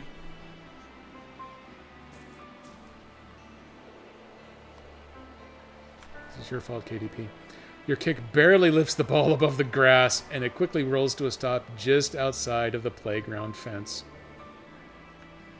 You know, I only have one option at this point, and that is to slaughter the younglings so that they can't tell anyone what just happened here. Are they going to give me the choice? I guess I'm not nihilistic enough to have that choice, probably. What? You're too weak to kick it back. You got noodles for legs. Noodle legs, ha ha. Okay, can I kill them? Can I kill them now? I'm gonna go rough them up.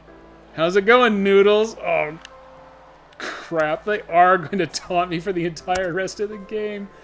I won't call you Noodles anymore, I promise. I'm gonna click him again, he's gonna call me Noodles. Okay, he says he won't.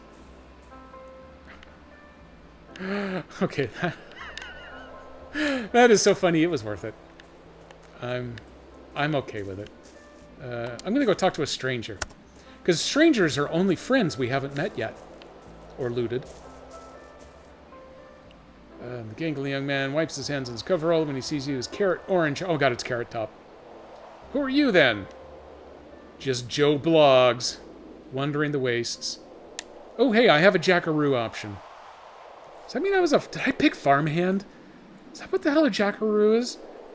On one hand, I feel bad, because who wants to play a farmhand? But on the other hand, it was named Jackaroo, so it was still worth it. New farmhand, just started. Nice. I've always wanted to learn a useful skill. Except that he already has one. I keep my tanker running, but most of what I do is for fun. I help out where I can, though. Radios and the like. Anyway, welcome to Brookton. I'm not the official welcoming committee or anything. I don't think there is one. I'll ask Mick. I'm just some guy who talks a lot. So I've been told. I hear footsteps outside. Oh my god. The coffee maker may be here. The coffee maker may be here. Oh man, if I'd stuck to my streaming schedule, I would have just shut down too and I would have missed everything. Okay, let's finish this conversation and then I'm going to go grab that. How much time do you spend here? What's there to do? You got any news for me? It's echidna breeding season, so keep an eye out for trains crossing the roads. That sounds really gross. That's not news. That's a fact. How much time do you spend here? A lot. Most of it, I guess. There's usually a job somewhere around. I mean, I was in Beverly a few weeks ago. Nope. TUS. You got to keep it clean, man. And Alderside, I think last month. But often I sit at the hall and work on stuff here. Mad says there are days on end where I don't talk. Says it's delightful. I can't drop an F-bomb on my stream. I just can't. Because my mom might be watching. I think she thinks I talk too much. So what is there to do? Traders are always coming through. Help out the clinic or the farm if you've got the know-how. Pub's pretty popular, of course. Lots of stuff. There's the guy in the cage. If you like a little extra crazy in your day, tried to take on our barter crew, but that didn't really work out for him. No, I need a thing that says, "Hey, where's the dude in the cage? I want to go shake that cage." Crap. Yeah, what do you do? Mechanics sort of like to fix machines, take them apart, fix them again. Never-ending cycle. Do you have a quest for me? Have you ever had fizzy water? I had some at a pub once. I spent ages trying to get the nozzle right, but then I couldn't find a small enough air compressor. I'm pretty sure Mad's still angry I covered her in sugar syrup. Said it made the flies 100 times worse. Oh god, and the Outback it would too. Attracted Laura Keats too, but... Nope, no but. Just bye. Leave me alone. Okay, let me step you over here. What's that? Oh, hey, look at that. First thing I'm going to do... What do we do, Nico? Before we go and pick up a new coffee maker, we save the damn game. Okay, I am properly saved. I can just back out right that. I'm going to let it sit on this menu, just so that the spiders and the crab monsters don't suddenly spawn and come attack me while I'm not paying attention. And now, I get to exercise my brand new, fully enhanced BRB screen. Sorry, no Buttercouch stream today. While I go collect the brand new coffee maker. So, no disco music today, because there's something fun on the BRB. Fun may be pushing it, but there's something on the BRB that's going to provide its own sound effects. There we go. We'll go with that. So, I will be back momentarily. Toot toot. Woo! since it's not actually finishing a mission, I'm gonna have to give myself my own fireworks there. We completed the cargo delivery. Let me turn off the fireworks. Now I got to go build some cabins and deliver those before this upper section is done.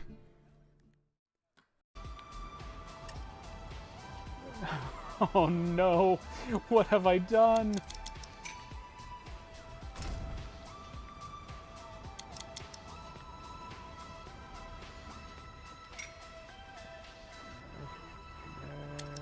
Oh, nope. I had it, and then I ruined it. No, no one turn around. Oh, the humanity. Now it wants to do... I don't know what their secret is, so I guess... Oh, God. Oh, God.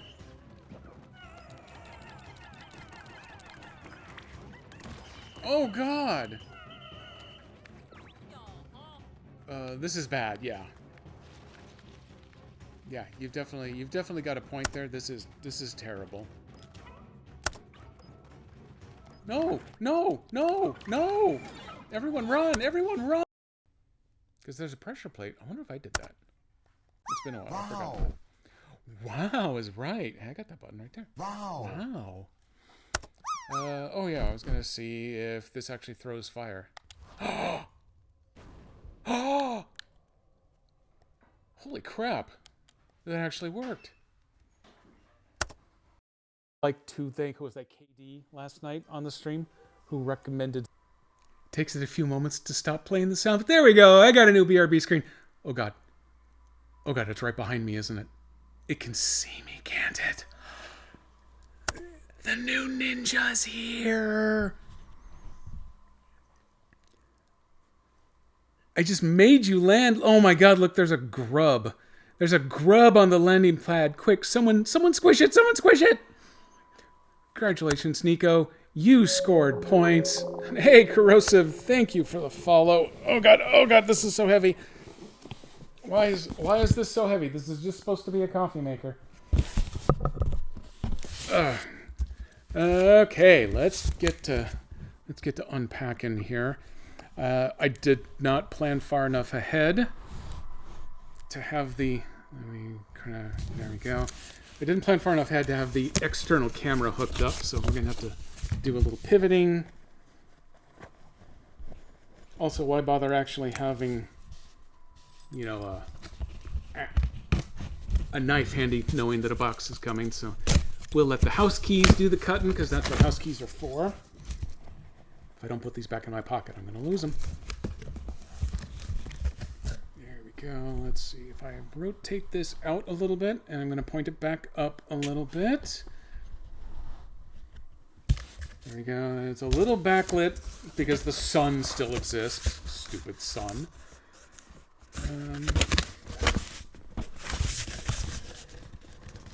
Look at that. It's a box within a box. Look at this bad boy coming through.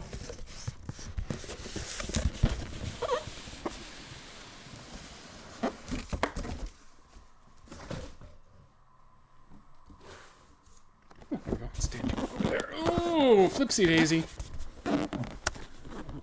Look, stare and be jealous. Look, I can make classic or rich blends. Mini boxes like, I know it is, it's a Matryoshka set. Oh, that was oh! Before your first brew. Oh man, am I gonna have to work at this? La la la la la la la. There will be a pause. That's okay. Remove all packaging material from the brewer. Hand wash all removable parts in warm water. Wipe the warming plate with a damp cloth. Plug in the power cord and press the power button. Run how many cycles, Nico? 2 cycles. 2 full cycles through the carafe. Classic brew cycles without coffee grounds. Dumbasses. Using water only. Discard the water. Do not drink the dirty water that comes out of the freshly manufactured machine. Okay, so wipe everything down and then run 2 loads of water through to collect all of the microplastics. and then deposit them directly into the ocean. I understand this. There's a rule book.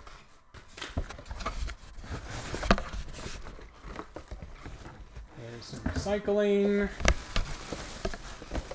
That is some trash plastic. I'm kind of running out of places to throw boxes. That's a lot of boxes.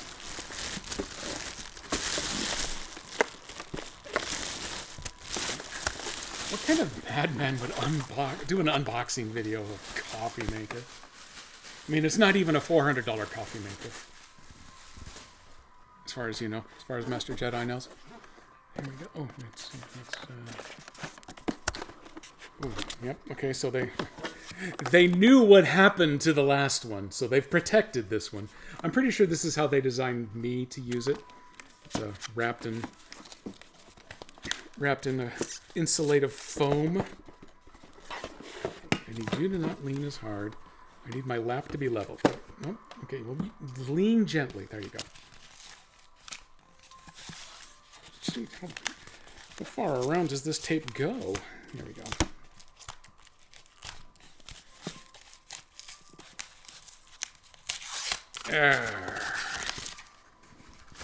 That's some good quality ASMR there, you know. Look at this, and it has a big stick thing in the middle. Oh, there we go.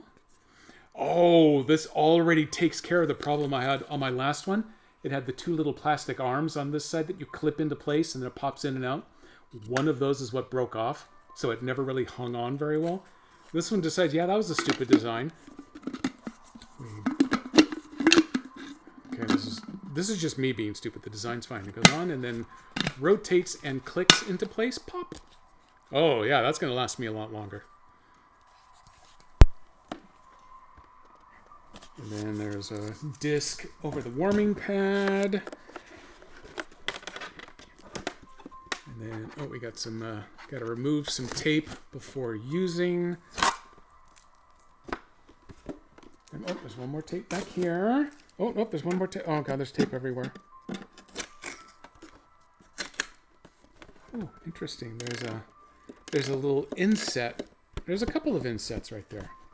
Why didn't they just make the carafe or the water tank just a tiny bit smaller instead of having to put two divots in it? What's wrong with you people?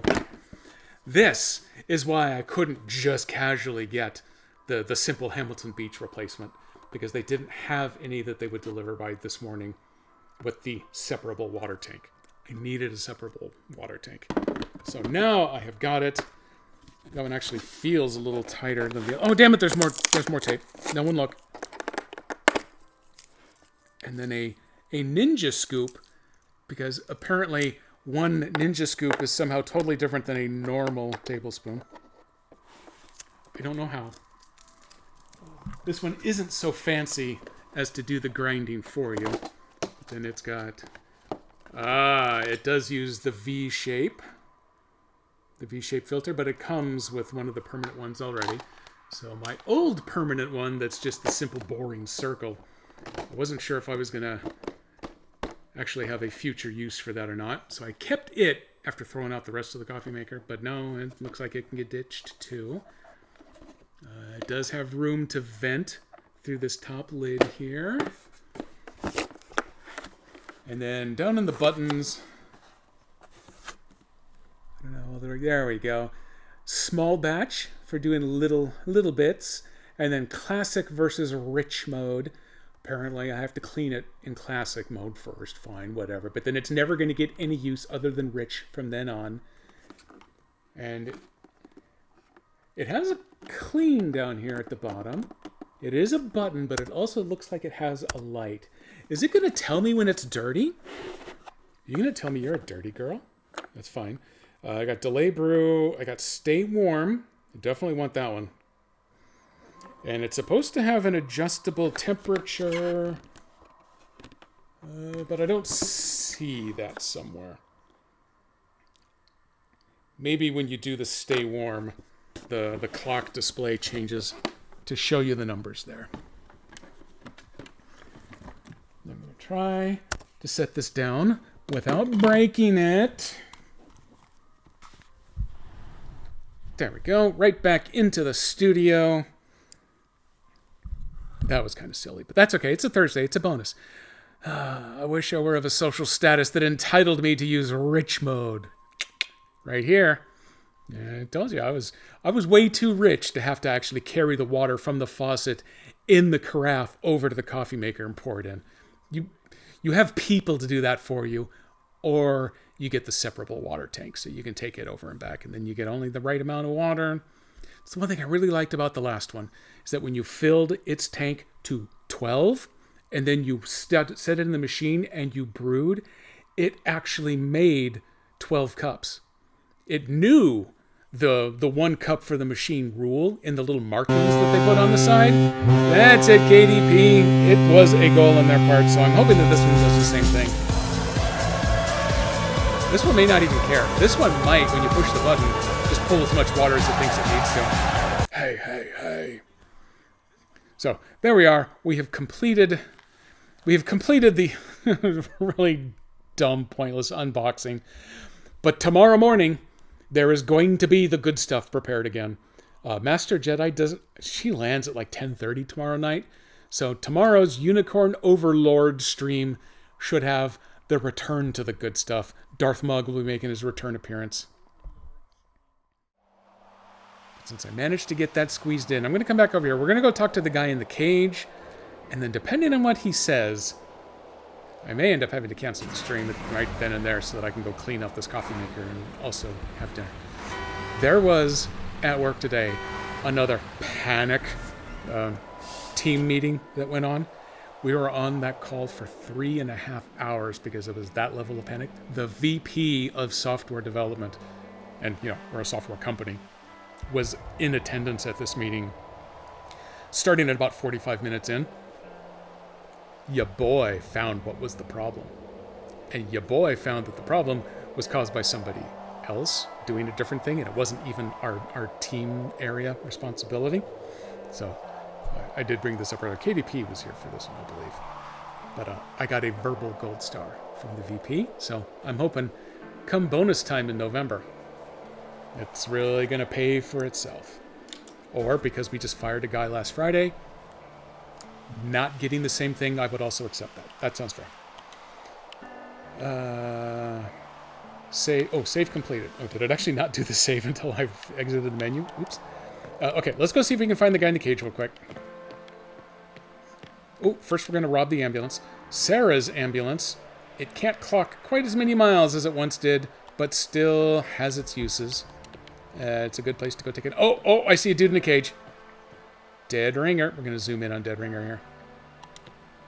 Let's go chit-chat. Uh-oh. The blood-spattered raider scrambles to his feet as you approach, gripping the chain link of his cage. I know trouble when I see it. Your gang hit Taylor's farm. Tell me where to find them. Tell me where to find your people now. Where would your gang drive sheep from here? That's an interesting, more direct, slightly less confrontational question. Where do I find them? That could easily be countered by, I don't know, I'm in a cage. And then I'd have to kill him, and then I wouldn't get the useful information. Tell me where to find them now is really going to get you the same thing, especially if you swear at him. That's just going to make him defensive, and he's going to get grousy. So I might ask, hey, where would your people drive sheep to? You met him at the beginning of your playthrough. The impression I got is that the origin story that I just went through on the farm is apparently tied to my background choice. So I think there are actually 4 different opening scenarios. So it may be that yours actually opens here. Mine, I have to get to it. Maybe all 4 of them kind of end up tying together.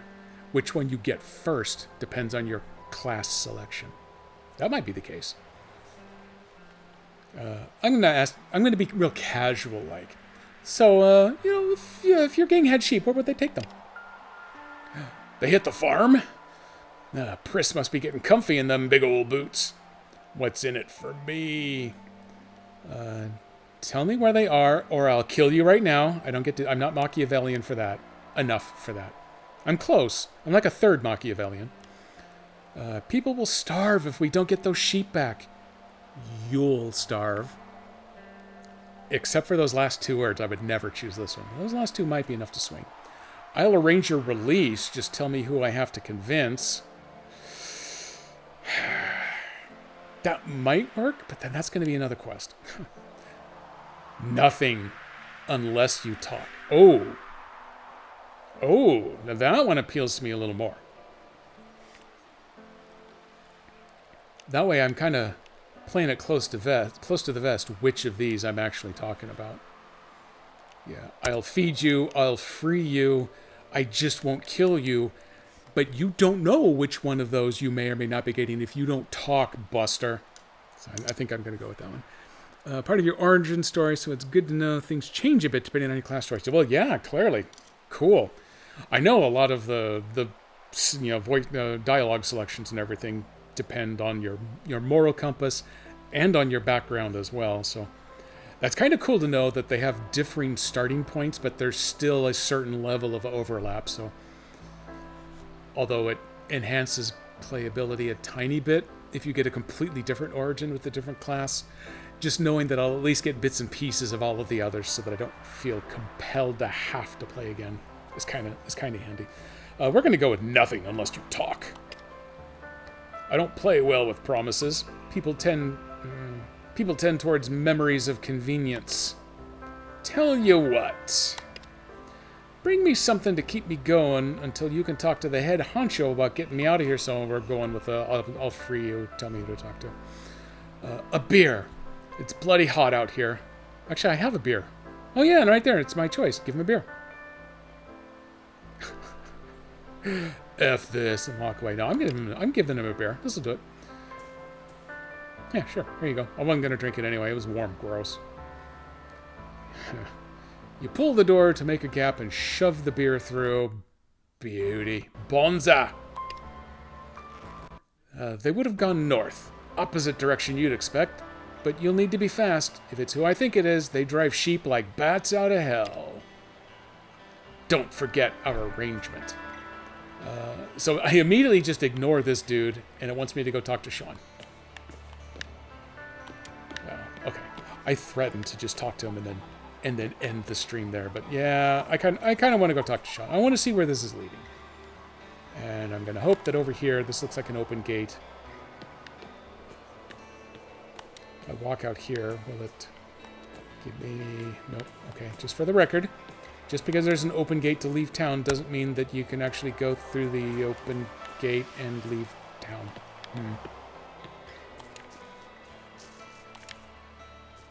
I'm just going to keep clicking things as I go here. Okay, that one has an icon. I guess you can only come and go through one spot. That's a little bit of a bummer.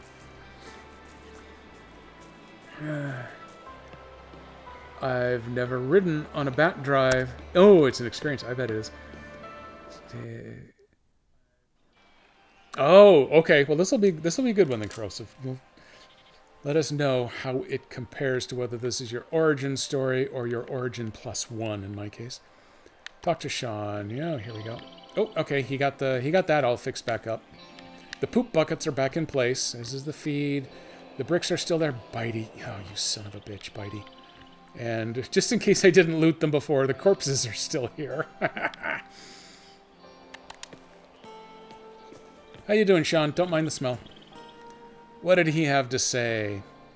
He said they would have gone north.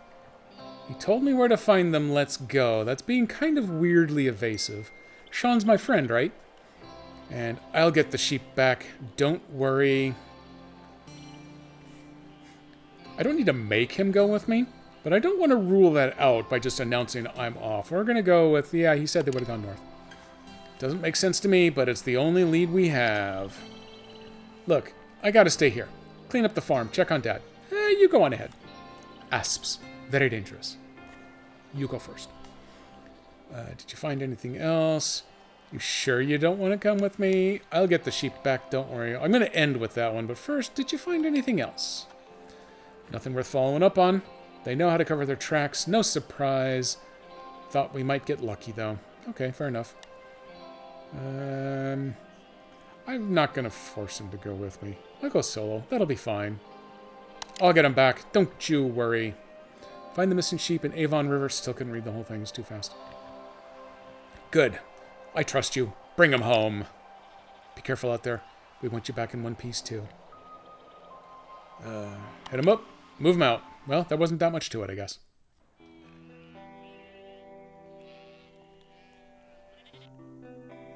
Two dusty figures stand in the distance having a heated conversation.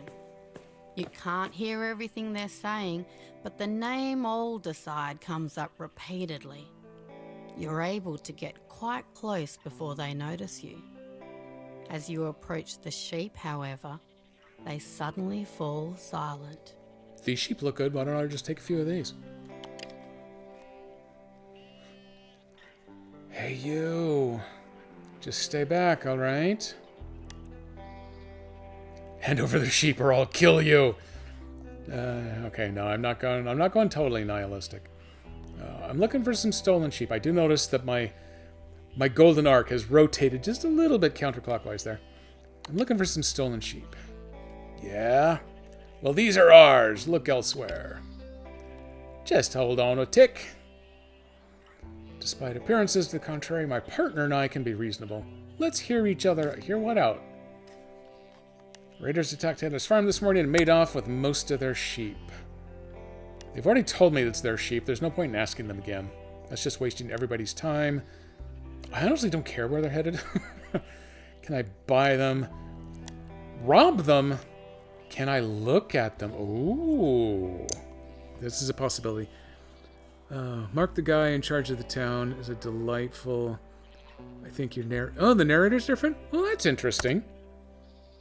Rob them. Rob wants to rob them. That only figures. I'm going to give them the breakdown on what's happened. I'm going to see what the response is. Depending on the response, I may go with a, can I take a look at your sheep? And I'm going to go look for brands, because I'm assuming we're still branding here in the post-apocalyptic future. I mean, it's still not too hard to get hot things, especially in Australia. Australia averages, 45 Celsius all the time anyway, so metal's probably hot enough to brand. And we've all got knives, so we could definitely do some branding. They went after Brookton too. His face pales. They hit Alderside a few days ago. Never dreamed they'd try their luck with the Taylors. This is bad. Are these your sheep? Okay, well now I am kind of interested where they're headed. Start that. Back to Alderside. We were just letting the sheep have a little rest. Some of them have come a long way. I want more details. Who are you? Are these your sheep? I know that they're sheep. I'm probably going to ask them. I'm not going to steal them yet. So who are you?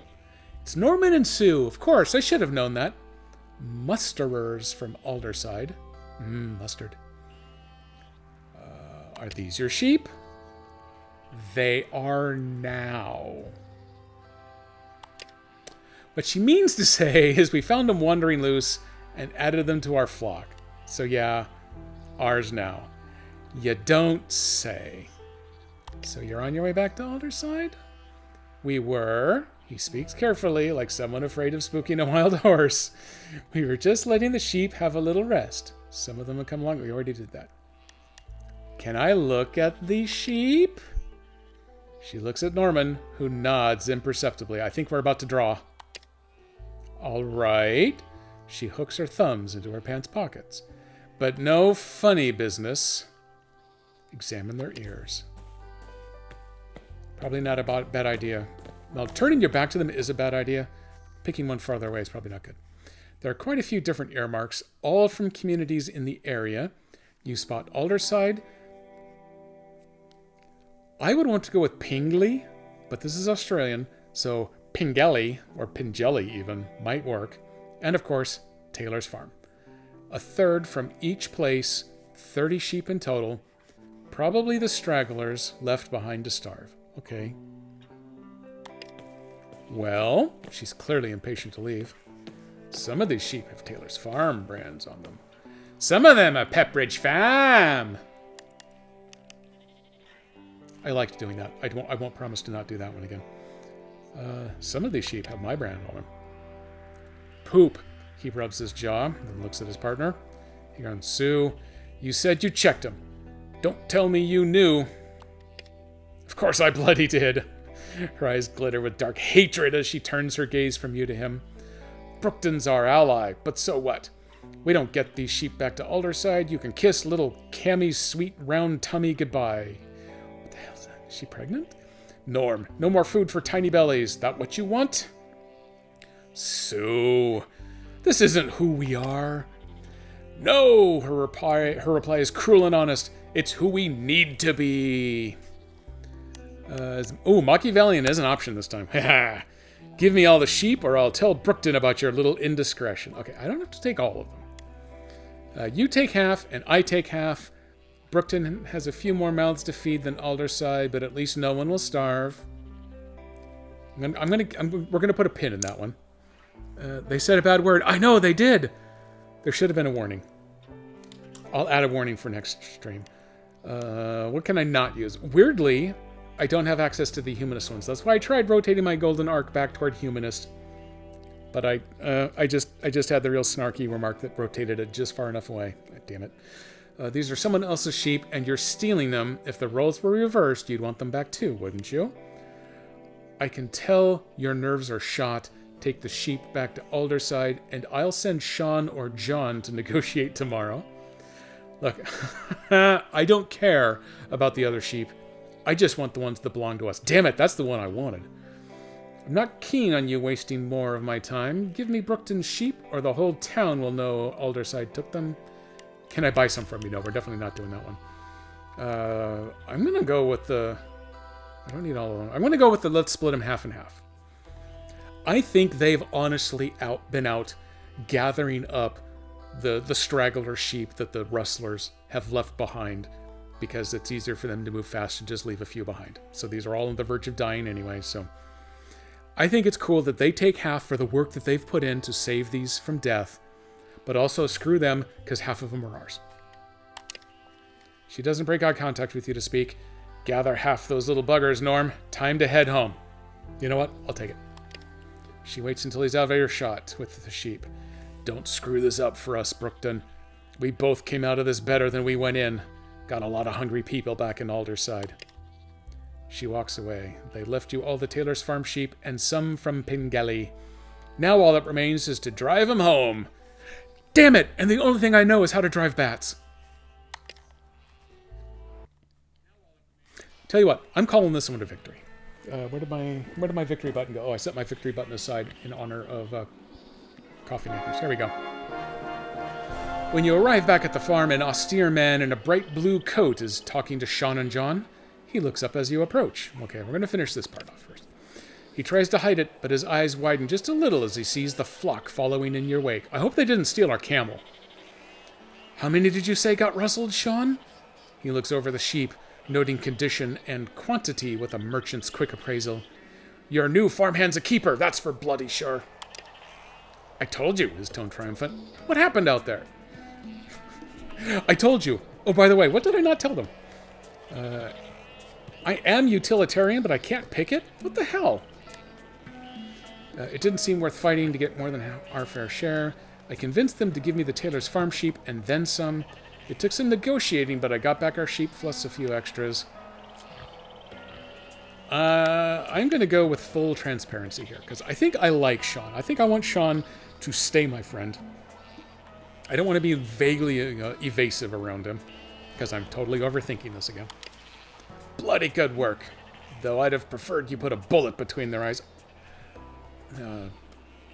Darned poachers, stealing what other people work for. Oh, not the poachers. These were musterers. Sue and Norm from Alderside. Do I want to rat them out? Probably. I wasn't done. They weren't poachers, unless Alderside is where the poachers live. Okay, that's a little too smartass.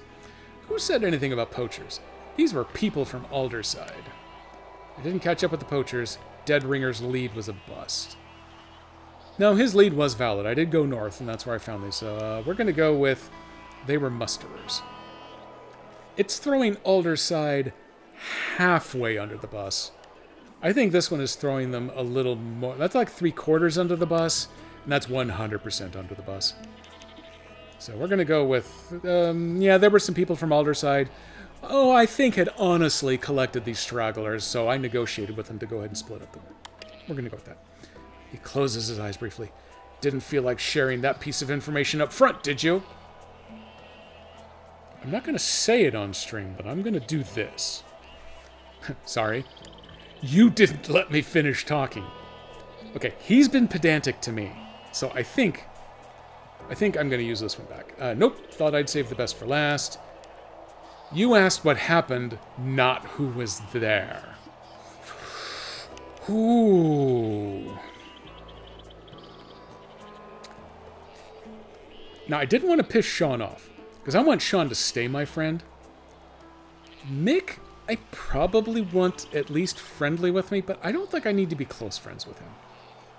So, he smart-assed me. I'm going to smart-ass him back. You didn't let me finish. Fair enough. At least you got a bit of backbone to you. I did it the Australian way. Suck it, mate. And he appreciated that. Oh my god, I accidentally, I think, picked the right choice. Why did that get a voice line, but none of the others? Well, you brought some of our sheep home, which is more than I'd hoped for when you set out. He doesn't look at Mick. Dad and I'll go to Alderside in the morning, smooth over any ruffled feathers. You know, screw those guys. Could have been worse. From the look on Sean's face, this is high praise indeed. Oh, he's going to be that kind of dad. We're done blowing smoke up each other's asses. I've got business to attend to. With a jaunty salute, he heads off towards Brookton, whistling. Sean and John look at each other, nod at you, then go their separate ways. Look at... God damn it, Bitey, get out of the fence, man. Bah. Oh, this is a big one here. You're the animator on Broken Roads. Oh, really? Hey, that's fancy. Enjoyed watching while taking notes. Do I have any questions? I'd say no. I haven't really had questions. The only issue that I ran into is that I wanted... I'm going to formulate this well. I didn't get to do much work in games, but I am a software developer by day, so I'm trying to frame these as though I was trying to actually communicate effectively with my own QA department, because I've learned a lot in the years. What I ran into is as I was going through some of these early quests, there were ways that I wanted to solve them, dialogue choices I wanted that weren't initially available. But if I just bit the bullet and used one of the brute force choices and then came back, the option I originally wanted was then available. And I don't know exactly how I want to feel about that. Obviously, I wanted the choice available right away, but then again, it was also a tutorial. So fighting through some of it to pick things. Bitey was the big one. It early on tells me, hey, he seems to like having his head stuck in the fence. So I went back to Sean and I wanted, yep, he likes it there. Can we just leave him?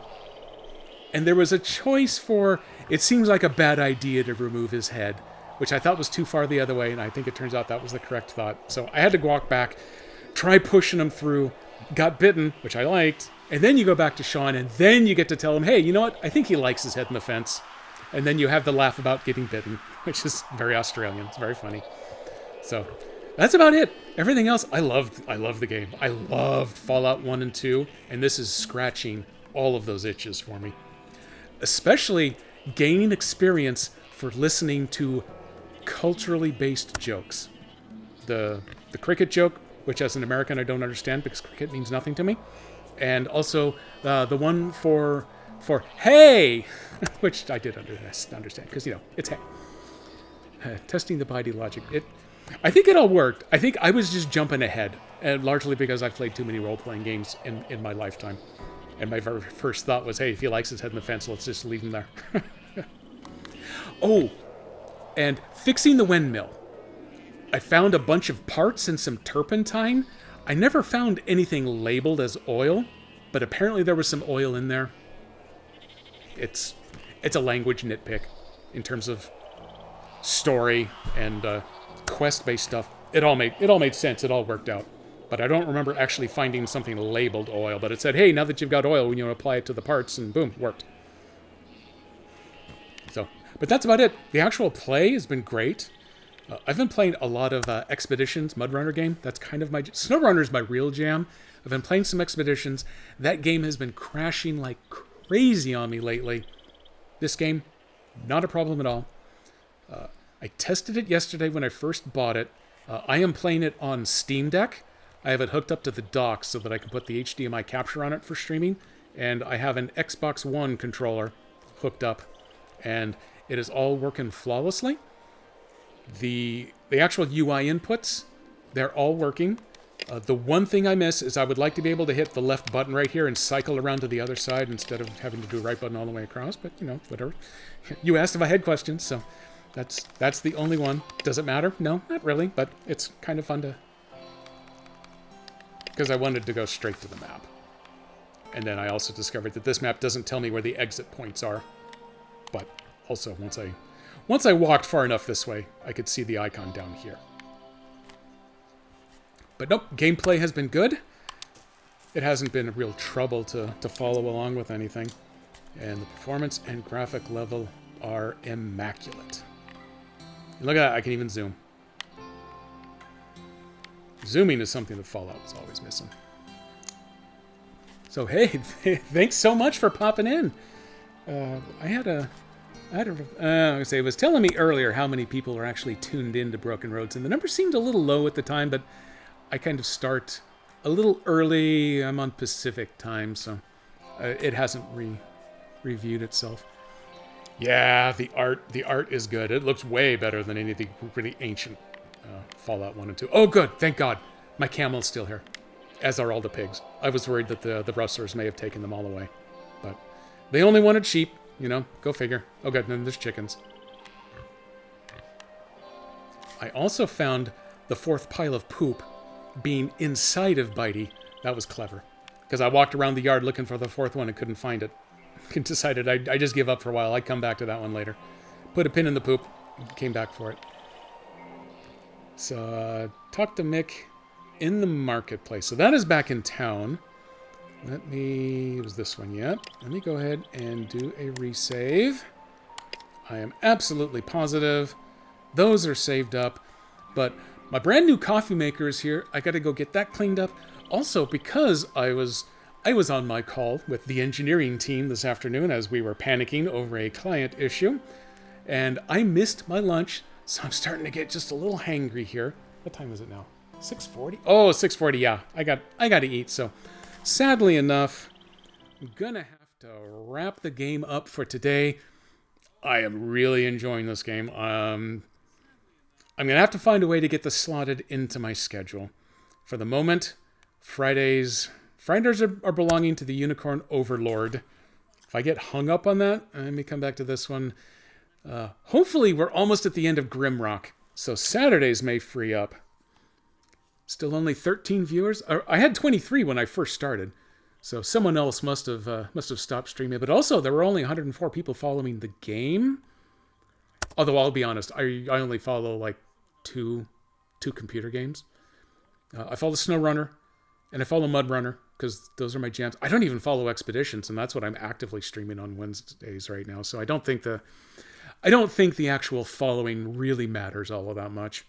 But yeah, it's a brand new game. I guess it's going to take people. It's also midweek as well, so hopefully those numbers will pick up a little on the weekend.